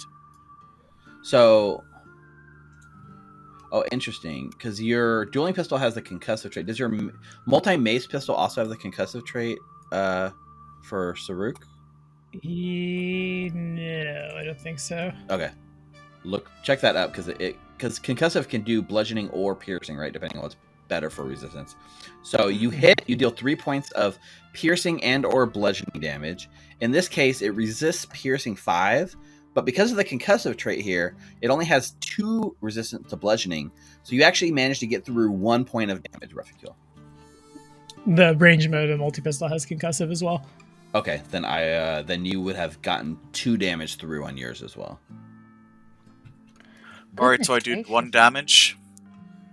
That's my first action. Second action, I'll reload, and third action, I will aid Annie as she tries to fight off the bugs. Okay. So the cockroach swarm gets to go next. What it's going to do is going to spend its first action to actually step up 1 square. So you actually watch as the swarm manages to cover both Hal and Anita. And Anita, you start feeling them crawling up your legs and on your back and start under your clothes, and they're just nipping at you. So the next 2 actions are going to be this sort of swarming bites. So I need Hal and Anita to make reflex saves. It's a DC 18 basic reflex save. 24. 24 from Anita, that's nice. 19, so you guys both succeed, which means you take half damage from the success. So 3 damage reduced down to 1 piercing damage from the cockroaches. Okay. And then with their third and final action, they're going to do it again. So I need you guys to make reflex saves again. Ooh. I feel like there'd be psychic damage from being swarmed by a bunch of cockroaches. 18. Success on both. 18. 18 for each. Nice. I That's hate going to this. be 8 reduced to Whoa. 4. Ooh, Good lord. that was a good roll. It's a really good roll. But that's their turn. Anita. She screams. So for my first action, I'm going to try and attack them with my foot. So I'll try and stomp on these cockroaches. Okay. Actually, no. Can I climb up to the crate already? Or is it blocked by this swarm? It's the swarm you can move through because it's just like a bunch of individual things. But are you trying to move into the crane? Like into the compartment? Yes. Okay. Because I think you're kind of already half leaning in and they're swarming on you. If you want to move, if you want to step or whatever. Yes, please. So that I can like take a look, like further look into it. Yeah, so you can go ahead and move. Like it would be like basically. I don't think you can step into it, but you could take a stride to get into it. Yeah, I'll stride to get into the. It's kind of like difficult terrain. So you climb up into the compartment. It doesn't trigger any kind of reaction. Okay, sweet. I'm right in there, and then I just want to get in there. And then I'll use 2 actions to give 3 to Wybird. Okay. So his first action would be to move right here. And then second action, he's gonna try and stomp on this swarm. Okay. Wybird smash. Yeah. Does my aid go off? Yeah. It's Wybird, not Anita, but I'll roll with it. It makes sense. It's still Anita. I mean, yeah. Wybird can't act without Anita, so. Yep. Being a merciful GM will allow it. Would I? How am I going to aid? I mean, can I just shoot at it to try to distract it? Is your gun loaded? I did. I loaded it. Then yeah, you could definitely fire. You can make it an attack roll in that case, if you'd like it to be. Yeah, I'm not. It's like not. I'm not trying to do damage because Right. I don't think I can do that. But I'm just, with aid, like an attack roll can be a thing a GM lets you do. It's kind of up to the GM. So if you want to make an attack roll, you can. If you want to make it intimidate, deception, do you tell me how you're flavoring it? I mean, yeah, I'm literally trying to shoot at where like Wybird's near, so that like the swarm is kind of dispersed a little bit, so it gives him wider room. So I'll let you decide. I don't think I can try to deceive a swarm of cockroaches. Well, you haven't tried. We don't know, but it seems good that they're not a singular mind, right? It is a collection of minds. That's a 28. Wow, 28 is going to be a success. And gives Wybird a +1 circumstance bonus on his attack. Okay. Alright. So Wybird smash. A natural 20 for Wybird! Oh, crits in chat, everyone. We got Wybird smash. Not that he needed help. Why did I even bother helping Wybird? Right? Wybird knows what he's doing. Go ahead and roll that critical damage on Wybird. I know, it wasn't made to be a killing machine. Boys, become one. Alright, damage! So that would be... Oh. Did you roll crit or regular damage? No, that's a regular damage. 16 points of bludgeoning. That's not bad. Now, it is resistant to the bludgeoning, but it still takes 14 points of damage as the cockroach swarm stomps a huge portion of it. Like, just stomp. You watch as the swarm is, like, super thinned out now. Oh, cool. All right. Yes. Would I have got an opportunity attack as it moved in onto me? Because it moved. It stepped instead of moved, so no. Gotcha. Okay, second Wybird smash. That would be a 13. 13 will miss. Okay, that's it for my turn. Yeah. Cockroaches are looking pretty hurt after that crit from Wybird. We're back to the top of the round. Saruk. Well, we're gonna do the thing. Devise that stratagem. That's a good thing. It's gonna be a 21. First, I'll stride forward, and then we're gonna. Doth a 21 hit way too many cockroaches? At this range, yes, it does. Brah. Okay. Not a lot of damage. So it's immune to the precision. It's 3 piercing / physical. Piercing / bludgeoning. It takes the bludgeoning because it's weaker to bludgeoning, which gets through 1 point of damage. Got him. Okay, bastard. Okay. Was that 2? Oh, device stratagem stride move. Yep. Okay. Halbrent. Hal's going to pull out his sword and try to sweep them back and forth. Using his... Sweep the legs, each of them. Yep. All million of them. I'm thinking of dinner. God. All right. Yeah. There was a lot more before Wybert just steamrolled them. Like, stomp, stomp, stomp. Yeah, definitely. Some lizard legs drizzled with some 22 will hit. Nice. Are you dealing slashing or piercing damage with your versatile sword? Slashing. Okay. Yep, that's 9 points of damage. It is resistant 5 to the slashing.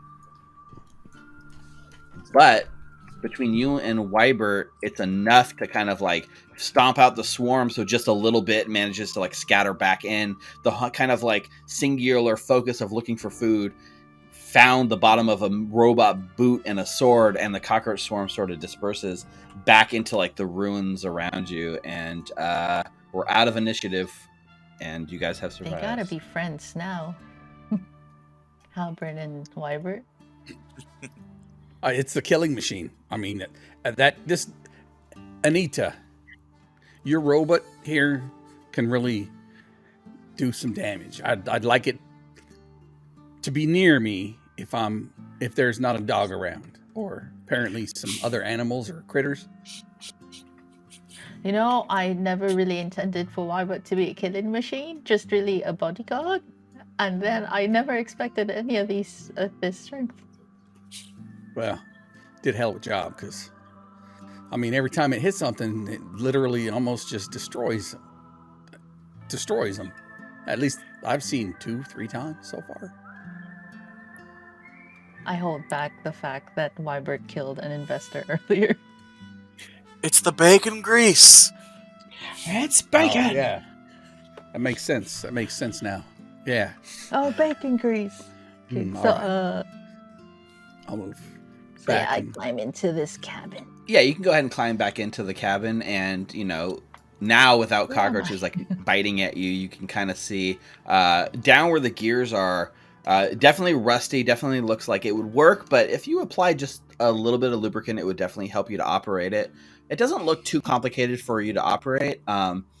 But down this low, you can see that like Monsi or someone, potentially Monsi, has sort of put a couple of things kind of tucked away in a little satchel bundle in this little compartment to where you wouldn't see unless you went all the way in. Okay, perfect. What's in it? I'll go ahead and reveal the little compartment right here. It looks like you have a pint of oil. Pickled sparrow eye. Okay. Which could be used to lubricate this. Also, a pickled sparrow eye in a tiny bottle, and peppery frog leg jerky. Are these all food? They look like little so food things, yeah. Oh. Or I'll grab all of them and then use the oil to the parts that I need using. Yep, you can go ahead and put those all in these your inventory. Yep. But yeah, looking at the sort of crane, it's one of 2 checks here, right? It's either a crafting lore, or if you wanted to like sort of like, you could also do it as an athletics check to just like kind of force this machine to do what you want and like pull the levers, because sometimes they get stuck. So you can either use your brains to do it or just your brawn. But either way, you're pretty sure it would just be a simple matter of pulling the right gears. It looks functional, and you could easily. Okay. What are you trying to do with it? Is the question. I would like to first use the oil to see if that would make it a little bit easier for me to control. And then you can use one of those oils out of your inventory. Just use it up and kind of apply it to the gears. Yes, please. That is what I would like to do. And then I would like to use I'd like to try and use my brain first. Of course. And if I can't, Yeah, go ahead and make that crafting check. Like and as Anita's in there working that, the camera kind of pans back to the three of you guys standing, watching her work just on the edge of the shore. What are you guys kind of doing in this situation while she uses her brain? I'll be picking some of these cockroaches out of my crevices in my robe, and these damn things bit me. That shit hurt. But if you squeeze them right here, right into your mouth, it's like licorice. I rolled a 9, so I would like to use a hero point. Sure. Yeah, go ahead. And if you'd like, you can re-roll that. My last one. You do get a +1 circumstance bonus to the roll just because of the oil you've applied, by the way. 12. So that turns your 11 into a 12. You start working at it, and you guys all hear the sort of like gear start up, and you hear Anita kind of grinding the gears and trying to like make it work. And you can see the kind of crane moving back and forth a little bit, but it looks like Anita's having a little bit of trouble making it work. I peek my head out of the cabin real quick. Is anyone strong enough to maybe loosen these levers a little bit better? Hang on. I'll Thank clamber you. my way up. Yep. Really? Like licorice? I've only ever had them in coffee before, Hal. Yeah, that's what gives that sweet taste of licorice a little kick at the end, though. It keep you alive out in the mana waste, tell you that. You know, I once saw a swarm like that eat a kid alive. 14. You have the pursuer lead is a The one I wish it wasn't. Yeah, it's circumstance. It's circumstance, and the oil ends up being circumstance as well. I'll burn my hero point for rather than the reroll. Rather than the reroll, I'll take the bonus after. Okay. Which I forget what is, but is 1 or greater. Like I can grab the number, but it should be sufficient. I'm pretty sure. What is it we're talking about? Sorry, I missed it. It was you can use hero points to add a bonus to a roll. I don't think as opposed to just rerolling. I think it's just a reroll. I think that adding a bonus to your roll is a sort of house roll thing. Fair enough. Never mind. I will just reroll them. I thought about implementing that rule, like David Sims advocates it in our Discord all the time. I could have swore that was... Maybe I'm remembering something from the playtest. So, yeah. Nice. So 27. You're doing crafting and not athletics. You're doing this more of a mechanical sense and less of a brute force sense. So as you do that, you manage to loosen the right gears, and you can see that there was like some gear that was kind of blocking another. Monsi has sort of rigged this in a very silly way, but you managed to reverse engineer her craziness and get it working, and the whole crane sort of comes loose and starts swinging, and you guys now have full control over operating this crane and doing whatever you want with it. Very nice, Saruk. So with your 27, what is it you are attempting to do first? So I'm gonna also, turn the crane. Heisenberg gave you a hero point in chat, which is good. And I will grab the box by the handle and set it like... Honestly, if I can get it right on the wall of tetanus that's keeping the cops away from us, or rather a 5-foot square behind it, so there is more things between them and us, that seems ideal. Yeah, the crane arm does kind of give you that much leverage, right? So you kind of pick up the big steel crate that's at the end and sort of spin around, and you're able to drop it right in that little choke point coming into the scrapyard. No problem. Nice. At which point Saruk will clamber down, and away we go. Did the pool, did the water of the pool, drain out from that hole from the metal crate? No, the metal crate was sort of like a blocker at the end, but as the crate picks up, you kind of wait for a moment to see if any of the water drains. It still looks like it's stagnant and sitting there. Also, hello, Murder Hobos and Chocobros. Thanks for the raid. Hello. You get the sense, looking at it, Anita, that possibly the crate that you guys just moved doesn't have anything to do with the actual drainage of this sort of water. So the water still stands. And presumably there's a little bit of an incline here, so it wouldn't free space, flowing now. Yeah, it kind of flows away we from have that, to so it unclog might spill out a little bit, but mostly it's kind of spilling towards this center choke point. Okay. So we'd really have to unclog it, no? Yeah, if you want to Or we unclog just it, go through it. around it. yeah, or you can just like kind of skirt the edge of it. Oh, I mean, I'm gonna do it. It's only a foot deep, right? Yeah, I'm just gonna go right behind Hal. All right, so let's stop for a second. You guys start skirting around the upper edge. Reficule and Anita, what are you guys doing? What do you think, Annie? I'll stay in the. Where are they? I can't see them. Oh, Yeah, there. they've gone off into the Classic. dark across the water. Okay. Like, might as well just follow them, Refi. You know, Alright. it was Saruk that figured out this crane. Yes, Ah, I'm sure you loosen it up a bit for him. No, I think I just need some sleep at some point. The So craziness of that prison break was insane. I'll tell you about it when I get a chance. Alright, I want to hear that story. Yeah, I'd like to know more about it too. So Hal and Sork, you guys have kind of taken the lead, kind of moving up ahead. Yeah. What would you say? Because we're in this exploration, but what would your exploration activities be? You can narratively tell me what your characters are doing, or you can tell me the specific exploration activity if you want to mechanically tell me what you're doing. I would be avoiding notice and slinking through the darkness. Okay, so you're avoiding notice for sure. Saruk? I think, honestly, assuming that there's gonna be bad shit happen, like as soon as we turn the corner, Saruk has his shield raised, and is just like not running forward, but moving quickly, expecting to get attacked. Okay, so shield raised in a defensive posture. And then Reficule and Anita are kind of bringing up the rear. What are you guys doing besides chatting? Look at that crazy bastard just running forward, shield up. And I'll follow Hal's lead and try to avoid notice. Avoid notice?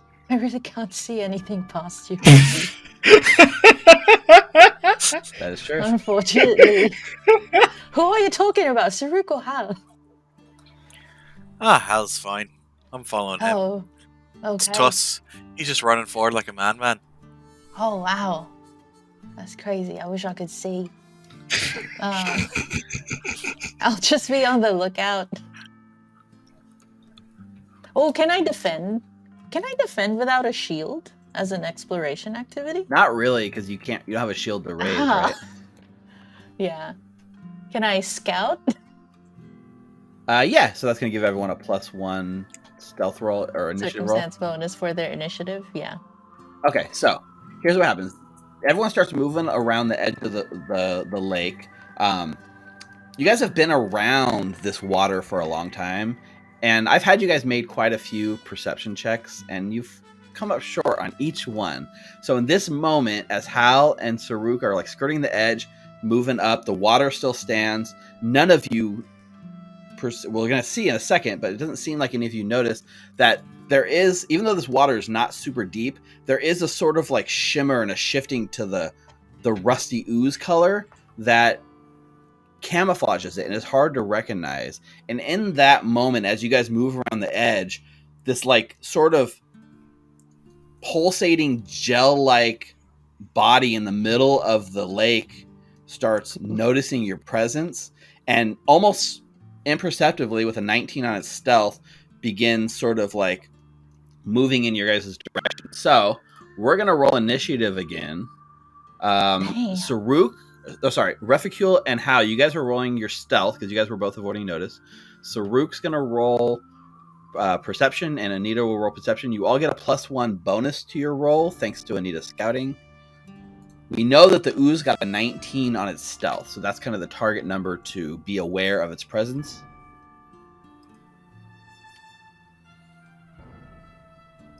Oh my gosh. 7. Well, you can't see anything, so that makes sense with the 7.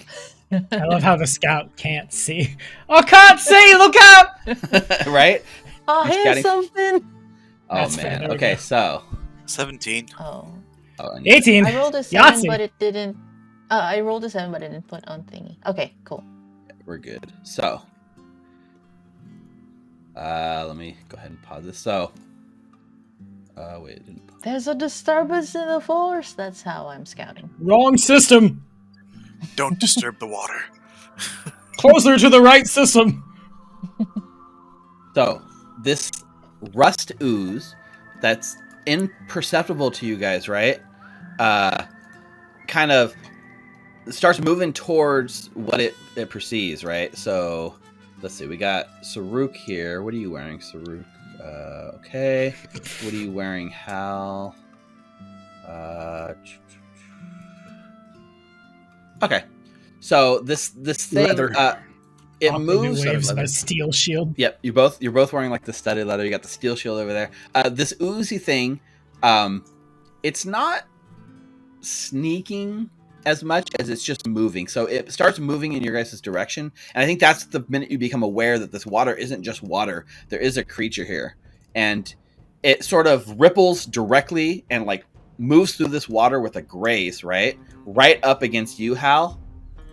So its first movement is to stride up next to you, and then its second action is to do a pseudopod attack on you. Do I get a opportunity attack? Do As not. it moves in range? It Got it. because it moved next to you, but it didn't take a stride action from a square that you threatened, so it doesn't trigger the opportunity attack. Just moving into it, it has to take the move action from a square that you can threaten, right? If you had like reach, then yeah. So it does make a strike here. That's an 11 plus 11 on the dice. That's 22. Yep. That will hit.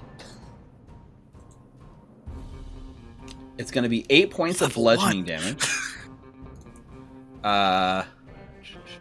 And as it hits you, right? As it's like oily water washes over you, I'm going to need you to make a fortitude saving throw.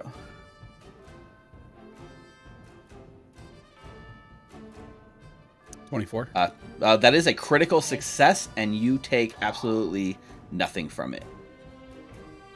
And with its third action, it does another attack. This time with a penalty. 14. That's a 20. Still hits me. That's 10 more points of damage. Hey there, have you heard about our new PCs? They're Yeah, called so Seasons. Hal, immediately Hal this drops. water thing jumps up, hits Hal. Hal drops to the ground. Your like longsword clatters out of your hand and all of that. It's looking bad for Hal, and how you move before it in initiative now.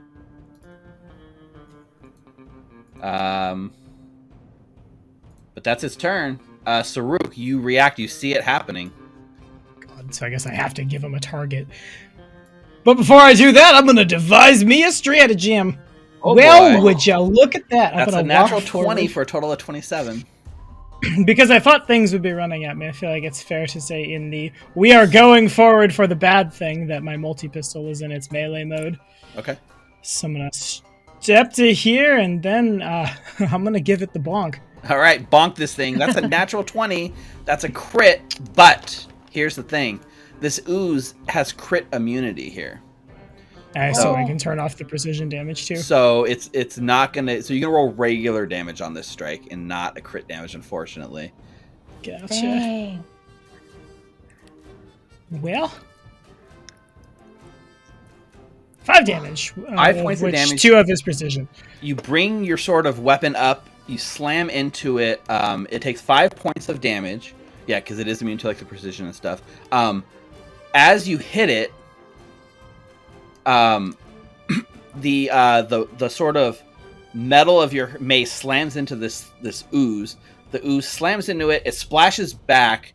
Your weapon itself actually takes 4 points of acid damage directly to your mace and starts eating away at the fringes of your mace. Now it has something in the neighborhood of like 20 something hit points, so it's not broken yet, but we're just kind of ballpark tracking how much, because Foundry doesn't have a way to track damage. Breaking out the notepad. But it does hurt your mace, and you feel like as your metal slams into this thing, it has resistance 5 to this strike, and you deal nothing to it. Cool. Well done. Okay. 1, 2, Refugee. and 3. Let's see. I'll take my free action for a 10-foot step. Uh-huh. And then first action. I guess that's a wall there, so I couldn't go there.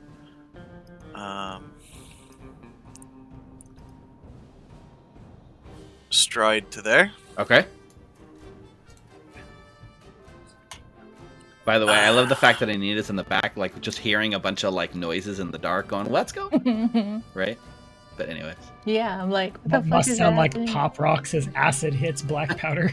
Yeah. The second action, I'll stride over towards Hal. Okay. Third action, I'll just grab onto his body. Unconscious body. All right, so you can use one of your free hands to grab his body. So Hal is entire inventory is 5 bulk. Him as a medium creature is also going to add about 5 bulk to that. So Hal in total is worth 10 bulk. Now, because you're 10. dragging him, we have that to 5 bulk, which would make you potentially encumbered. That put me at my max bulk at 11. So you're at max bulk, so you could barely drag Hal. You're not really equipped for this sort of thing, but you could definitely try. Well, alright. I don't actually have the blunderbuss and flintlock musket on me. You did leave them somewhere, right? Yeah. Yeah. So it's possible for you to drag him. It's just know that you're like heavily encumbered. So like you're dragging him with a full stride. So it's only going to be a barely That'd be moving. minus 3 bulk. So technically I'm only at 3 bulk right now. Okay. So with how So you that get put me 8 at- bulk. 8 bulk, and my max is 11. Yeah. So you're still encumbered. I'm encumbered 6, yeah. But yeah, you can but go that's ahead all and my use your final actions action to anyway. get your hand on him if you want. Yeah, that's fine. All right.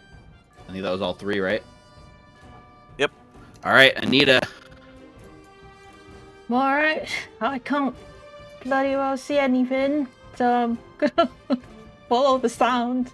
Oh, also, So just for my to first be clear, I action- wasn't tracking it very closely, but every single square with water is difficult terrain as you step through. So as we're moving through the Okay. terrain, just expect it to be a little slower. Okay, so I'm going to use my first action to get as far as I can. I still can't see the ooze. Yeah, I think you should have enough for one more square with that movement. Okay. I think from there you can Okay. see just the shiniest shimmer of some kind of creature, and you see Refugee bent Oh. down, like hand on Hal's collar. Okay.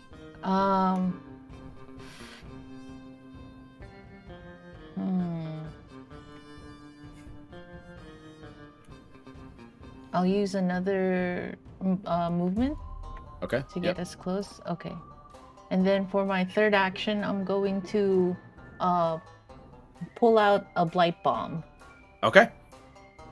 Okay. That's all 3 of my turns. Yep. You got a torch in one hand and a blight bomb in the other. Perfect. Yes. All right, Hal.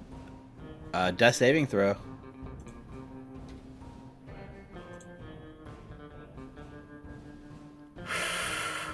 That was too close. That's 1 success.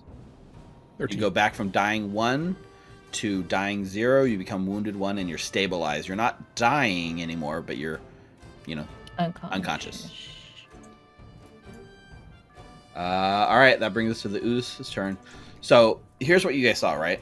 Hal got knocked down. When Hal went unconscious, the sword he was holding like clattered to the floor, and you watch as like this ooze sort of moves like its body like kind of over like onto the same square that Hal is on, because Hal's prone. But instead of like going for like Hal's body, it kind of like surrounds the sword, and it starts like basically absorbing the sword into itself, and the sword is beginning to like kind of rust under this thing's body.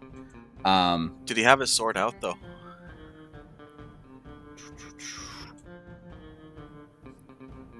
It's a good question. I assumed you had your sword out. No, I didn't have my sword out because I didn't think anything was going to attack us. Okay. So I would just be walking like on the side, sword in the. But it's not like I have a full like leather scarab. It's just like a, it's just like a rope tied to my belt. Right. So, effectively, it could do the same thing. Yeah. Let's see. What is reficule hold? I mean, it was also Besides just me? hit in the face with something that it wants to eat. Yeah, I'm trying to look at... Yeah, I think in that case, if the sword didn't clatter, it wouldn't have sensed the movement of the sword clattering. This creature would then turn its attention to the best source of metal it could find, which in this case was the giant metal mace that just smacked it, and it already started absorbing. So it turns its attention on Saruk, and it's going to make its first strike against Saruk. That's a 24. That definitely hits. Not quite a crit. Close. 6 points of bludgeoning damage. Third action or second action, same thing. Just pseudopod attack. 18 on the dice for a 24. Again, it really does not like you. Oh, and can you make? Sorry. On the first strike, can you make a fortitude save, Saruk? Do you want one for the second ones here? Yes. Hockey dokie. I think You can technically, do Hal, you owe me one more too for going when you went unconscious. A natural 20 on the Eat saving throw. You can feel there's something in this, but you're resisting both of it. And then and Hal, you're fine on your second. And for it's not very smart, so it's just going to do the same thing again. 11 on the dice for a total of 12, and the third strike misses. You can feel it like lashing out at you and trying to like. It's aiming more for your mace than it is for you, but you're getting kind of caught in the crossfire, Saruk. Mm-hmm. All right, and Saruk, it is your turn. Okay, so I think we're fucked. I'm gonna just swing blindly, I think, for the first one. Gotta run. Let me just quickly. Not even devise a stratagem, just swing. Yeah, just gotta Okay. try to hit the thing. 16 is a hit. Well, I clicked damage. I don't know why. It won't hit the thing. There we go. All right. For presumably no damage. 4 points of damage, and you watch again as the acid splashes back, dealing 11 points of damage to your mace. We're now getting to the point where it's starting to like corrode. It's really close to reaching its like broken point. And the 4 damage you deal is not enough to get through its metal resistance. It seems to be the metal in your weapon is what is making this not work. Makes sense. So seeing that's not working in what is the dumbest thing I've ever done out of character, but what Saruk has been trained to do in character for the second action, when hit, splash, lean down forward, and why yes, I'm going to attack it with my tusks. Oh, let's go tusks! we need some tusks in chat for this one. Boo! I'm kind of okay that I didn't bite the rest of them. So yeah, unfortunately a 3 is going to miss. At which point I'm going You watch, to... he tries to eat the ooze. Nom nom nom. I think, can I, from where I'm standing, can I use my third action to like help support Refi supporting Hal? Or am I too far away? I'm probably too far. I mean, you can I'm just grab gonna back Refi, up. who's grabbing Hal, and then try to like We just conga line the conga fuck line up. drag, but that's adding a lot of bulk. But you are pretty tough. You're pretty strong. Fuck. I think we're just gonna. You said these are difficult terrains, so I'll 10, 20 backwards, Okay. and that'll do it. This is difficult terrain, so I don't know if you can get 2 squares. With a speed of 25, it was. See, 10, 20. No, you were good there. Yeah, you're good. Yeah, that's me. All right, Reficule. All right. Is there any metal scraps around me that don't look rusted? I mean, most of the wall is built from like bits of scrap metal and stuff, so there is quite a bit of junk just generally within reach of you right now. Yeah. I'm going to, thinking I'm not going to be able to pull Hal away. I'm not strong enough to go far enough. Look for something, seeing it's what it's been doing to Suruk's weapons, and that what it looks like. I'm just going to look for a bit of metal around me to grab, and then toss towards it. Okay. Like this way, like through it and this way, possibly. Right. So you can use it and interact to grab something. Why don't you give me like a general crafting check to see if you can find something, a recall knowledge crafting check or engineering lore, or any kind of lore here to and we'll combine that with the interact to grab something you think that'll work. Could I argue for perception, because I'm just trying to look for something that's not rusted and metal? Yeah, I'll allow it. I think that's reasonable. All right. I think if you bump from like a perception check from like a something like a lore, it's going to be a slightly higher DC, but it's doable. All right. That's a 16. Okay. There's a bit of like corroded, sort of bent sheet that has been kind of crimped into this weird shape, but you get your hand on it and you pull it out, and it's pretty hefty, but big enough that you can get like your hand, yank it out from the wall, and do this sort of fetch motion as you throw the sort of metal frisbee it through the air, and it sort of splashes back in the back of the pond. I'm assuming that's 2 actions then? No, I think I'll let that roll into... Well, it's 1 action to interact and grab it, 1 to throw it, yeah. Right. And then... 3rd action, I'd like to... I'm not going to be able to pull Hal. Yeah, 3rd action... Oh, no, I'd have to grab him again, wouldn't I? I think you got 1 hand on him. Oh, you got 1 hand on your dueling pistol? Then yeah, probably. Yeah. Also, just for the record, as you're digging through and looking for metal bits, there's lots of metal and sheet metal, but there's actually a decent amount of like kind of old, sharp wooden sticks and stakes that you could easily like grab a stick out and kind of have like an improvised club of some sort. That does fuck all for me.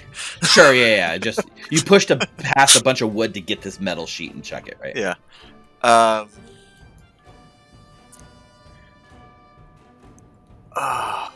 think I would just, interact to grab Hal again for next turn to start trying to drag him. That's my turn. All right, Anita.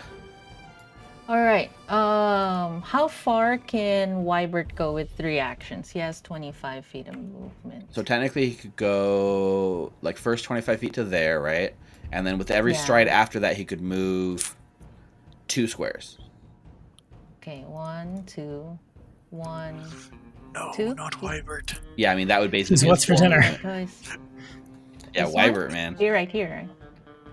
Yep, he would Right get all the way here, to there with all 3 Okay. actions. Spending 2 actions to bring Wybert all the way here. Uh-huh.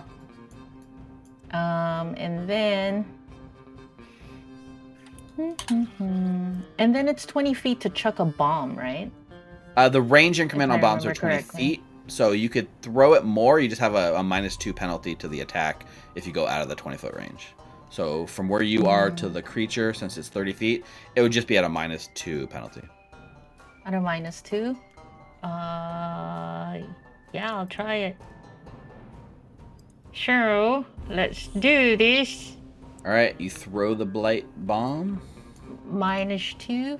I'll take off the dexterity modifier, so it's just a +3. Come on, blight bomb. Ooh, 19 22 on the dice for a total of 22. That is... It would be a crit if it wasn't immune to crit, so it's a hit. Oh, sweet. Okay. It also has precision damage. So for the damage, that would be 4. And then, yeah, sorry, 4 points, Rafi. 5 points of poison damage, right? Okay, wait. So it does a base damage of 1d6 poison. You rolled 4.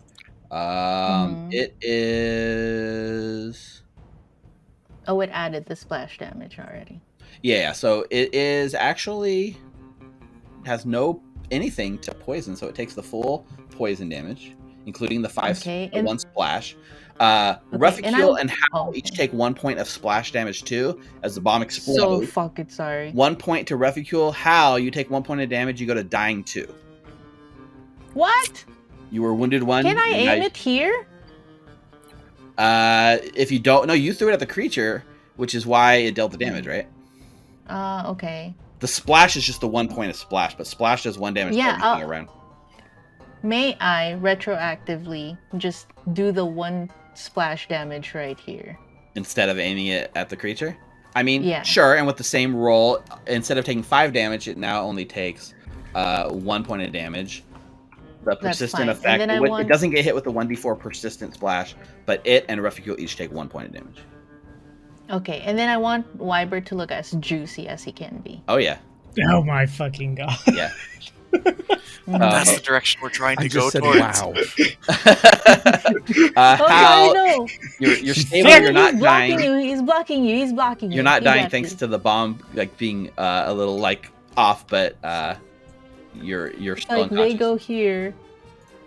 Just run away. Yeah, so you watch like Reficule. You throw the little frisbee sheet metal, and you actually watch as it throws. You almost see the whole like creature because it doesn't have a face, it doesn't have a body, but you can just see it sort of follow what you threw, like it wants it, right? And it almost feels like it's gonna go towards it, and then it stops for a second as a juicier sort of meal has been presented to it, and immediately you watch with like a swiftness, this creature sort of swims across this 1 foot deep lake away from you, right at Wyber. Cool. And first action is to attack Wyber. 19. Hits, and I need to do a fortitude save for Wyber. No, well, no. I think you know what. Wyber is immune to this effect. Wyber, in fact, cannot get tetanus. Yes, 6 points of damage to Wyber. Okay. And then third action, minus penalty strike, 16, which hits Wyber again. Wyber then takes another 10 points of bludgeoning damage. Okay, my baby's still up. Still up, and this thing you just watch as it's like wrapping its like oozy like form, this like rusty sheen around Wyber, and it's like trying to sort of eat Wyber. Mm-hmm. That's its turn. Saruk. Oh, Wyber. I think. God. Wyber. Nice. What do I fucking do? I think how it has to shake out is I'm gonna stride because I presumably cannot step to here. Right, yeah, because of the difficult terrain, it had to be a stride. Oh god, I hate this. I'm going to use my tusks at it. Okay. Go ahead and bite. Please let me get some damage through. 15 is a hit. I'm guessing I need to make a fortitude save because I'm sticking my face in tetanus right now. I mean, I'm going to say no. Luckily. You are a merciful god. 4 piercing. 4 piercing. It takes the full tetanus. 4.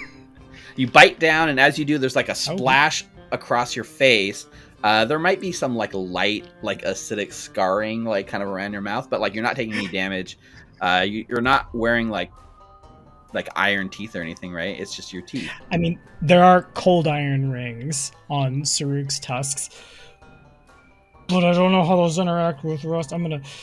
In this case, I will just deal the 4 damage. We'll ignore the cold iron. Hell yeah. Of the. Okay, I'll stride away and pass. So yeah, you bite down and you deal 4 damage to it, and then you back away. Oh, we've lost Tommy. Oh my god, Tommy's back. dead. But I think he strayed away for his last action. We'll get him back. Reficule.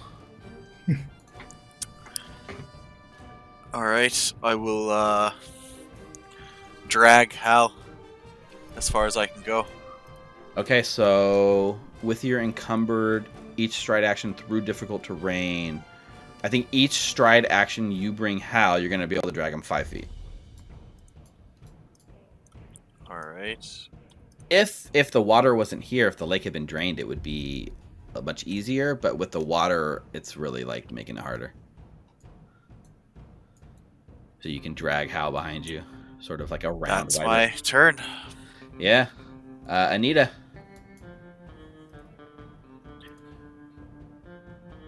Sorry. And Tommy, did we get you back on Can audio?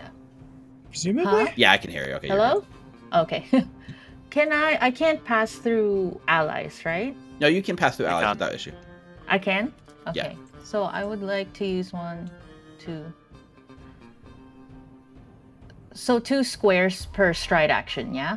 Yep. So the first stride would be 10 feet of your movement. The second stride would be 10 Okay. feet of your movement. You'd be inside Wybert. You So wouldn't two. have any more movement with 1 stride. Yeah, so I'll use 2 actions to get here. You can't end on an ally space, though. Here? No. Yeah, you can get there with 2 actions. Yeah, you can get through Wybert with 2 actions. I'm just thinking. Yeah, I'm gonna get here. Oh, Wybert, buddy.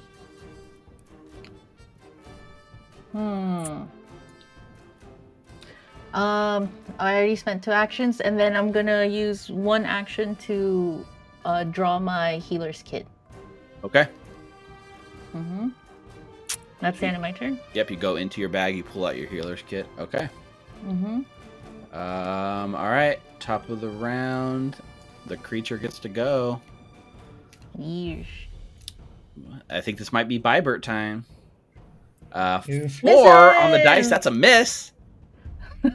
If anyone in chat would like to give me a hero point, no, nobody. Nope. What? I swear to God. All right. To Second- Wybert, the favorite character at the moment. Second action Kidding. 13, Yeah, that hits. which ends up Sure, being a the 19, module. which does hit. Wybert takes 9 points of bludgeoning damage again. Wybert's at 0. but Wybert he's goes not down. dead. He's not dead. Mhm. He's kind of like going. I can like repair him at some point. Yeah. And as Theoretically. Wybert goes to 0, with its third action, it continues to strike at Wybert with its last action. That is an 18. Jesus. I mean, he doesn't get a dying condition. He's just broke. Yeah, does he not? I think he does get a dying condition, doesn't he? Where's my book? I'm gonna let you know. Let me grab my Yeah, book. we'll look at it. Whatever it is, this thing has found its juicy meal, and it is spending all of its focus like just digesting Wybert. So, Tommy, you are Striding as far away from this fucking thing as I possibly can. okay. You Just 3 actions backwards. hightail Or- it, right? Yeah, pretty much. Okay. That brings us to Reficule. I'll delay my turn. Okay. Anita. Battle medicine on Hal. Okay. Go ahead and roll that medicine check. Oh, this is Wybert. So, like, why am I just a +1 on battle medicine? Yeah, Wybert's not that good at Come on. medicine. He's good at the opposite. And of he's medicine. also He's not the working pharmacist. right now. And he's not Come working on, let's go. Come on, Hal, wake up. It's a 12. 12. A 12's not going to be a success. Okay, and I can't try again. He's immune for the rest of the day after you Okay. battle medicine. If that's the case, No more hero I points? don't have a. Get out of here. Yeah, do we got hero points in chat? No, I You don't know what? I have haven't a- given you any extra hero points today. Anita, why don't you take a hero point? This is your heroic moment, right? This is your chance to save Hal. Let's see if it works. Come on, Hal, wake up. A does not. 14. Yeah, that's one away. I know I I'm just gonna yell had at Annie. Get out of a here. healing potion. Good night, big D&D. Oh, and Hollow RPG actually gave Anita a hero point in chat, so you still got one more hero point. Yeah, you are unable to revive Hal. Can I use that hero point? You already For used this one hero hero? point in this roll. Yeah. Okay, so that's one action already. I mean, Ruffy, I could help you. I'm getting the hell. I'm taking Hal out. All right, you need. Okay. Oh, Wybert. Okay. So I'm gonna use my 2 action. Can you get him out? How far can you get him out? 15 feet further than where he is. That's not a lot, Ruffy. All right, I'll wait for you here. Because that's as far as I can go, yeah? Yeah, I think so. Yeah, for 50 feet. That's the end of my turn. Refacule, you go after Anita. Yes, I'll take my turn now. Okay. I guess I drag Hal. Drag him back. Yep. All right, Hal is unconscious. I think narratively, the ooze just sits there, and you just watch as the ooze just continues to dissolve Wybert. It kind of moves over Wybert, and it's just kind of like absorbing, and like you just watch as like the rust starts forming on the edge of Wybert, and you kind of all drag out of the water and covered in this disgusting, dirty, filthy water, kind of collapse on the edge of the shore and just watch as it eats. I would do something actually. Oh yeah, go ahead. After we get on the shore, I'm going to interact to get Hal's matches. I'm assuming that he has a light of cigarettes. Okay. And I'm going to light the pool on fire. All right. You take the little match and you toss it into the flammable liquid that Saruk had noticed was flammable earlier. Was it Saruk that noticed it was flammable? Yep. Yeah. Yep. Unfortunately, with that recall knowledge check, it was a critical failure because it was a natural 1. And the flame flicks through the air and hits the water, and you guys expect this cool burning moment. It like it fizzles out. The water is not actually flammable. And actually, now that this ooze is like kind of focused its attention on Wybert, you can see there's less of a sheen and less of an oily slick than there was before. It seems like the ooze itself kind of filled the thing, and that's what this film that you were looking at was. So you go to do this cool thing, and like maybe you like do it over your shoulder, so you try to look cool, but it fizzes out. Mm-hmm. Oh, fuck me. And I think that is probably the point where we end tonight's session, right? Like fuck me, and it goes to black, and that's gonna be it for tonight. Woo! Yeah, no, this creature is no joke. No shit.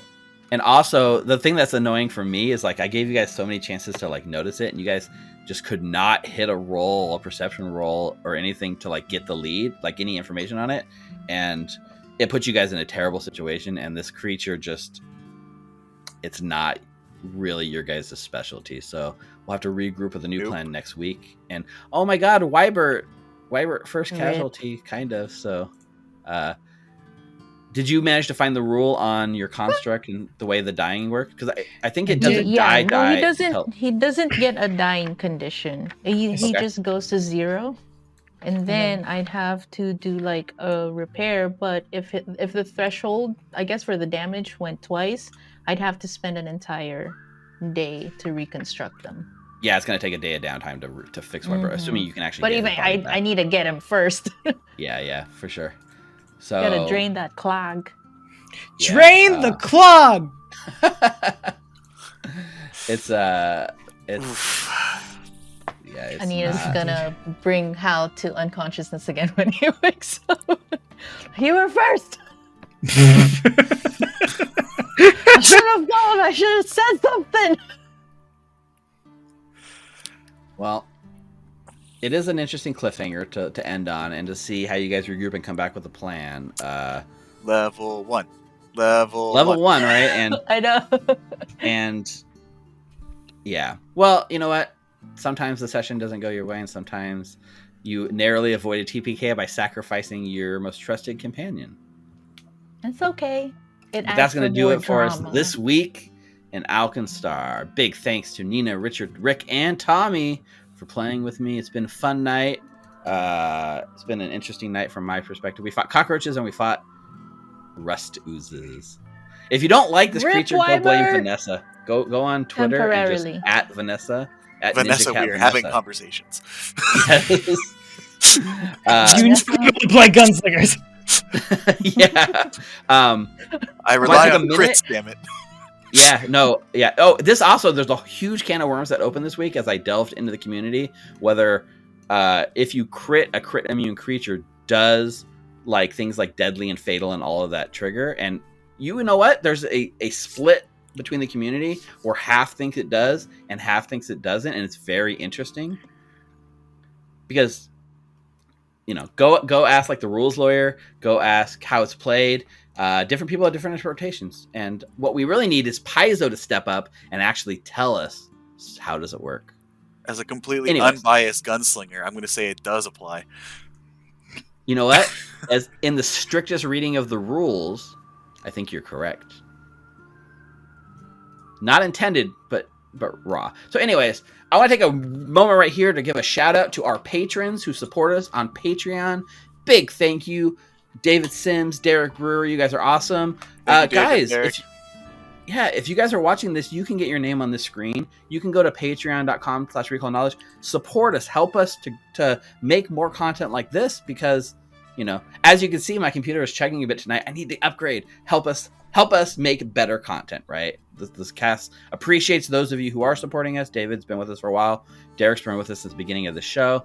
But there's room for you guys to join our credits reel here. So think about it. Think about it. I don't know if you guys don't think about it. Do it. Okay, don't think about it. Do it. If you can, right? If you have the means to help us, to support us, please do. If you don't, just go on social media, tweet about us, get people to watch us, download our podcast. There's ways you can help. Big thanks to Molten Hosting for providing our server hosting and making it so easy. Use the referral code Recall Knowledge. One word at checkout, and you get your first month free. Any shout outs you guys want to give at the end of the show? They're so hot. I want to shout out Steve, the DM, for not giving me tetanus when I shoved my head into a bunch of rusty nails. Mm-hmm. Jesus. Shoved your head with your mouth open. Right? Yeah. Oh. Yeah. Do you guys taste pennies? Falls over. There is the tetanus ability is on the strike, not on the being hit. So I think you're okay. I'm trying to help you guys out a little bit. That's a reasonable interpretation. Right? Although, yeah, it does have a reaction to deal 2d6 acid damage to anything metal that hits it. So that's really where the line is with your cold iron teeth. This whole fucking dungeon is like you walk in here and on your right it's a swarm and on your left it's an ooze. Did you all play gunslingers? Fuck you. Yeah, there's a bunch of shit you're not gonna get. In Outlaws of Alkenstar, playing the gunslinger. Haha, fuck you. Right? Vanessa, we love you, but why?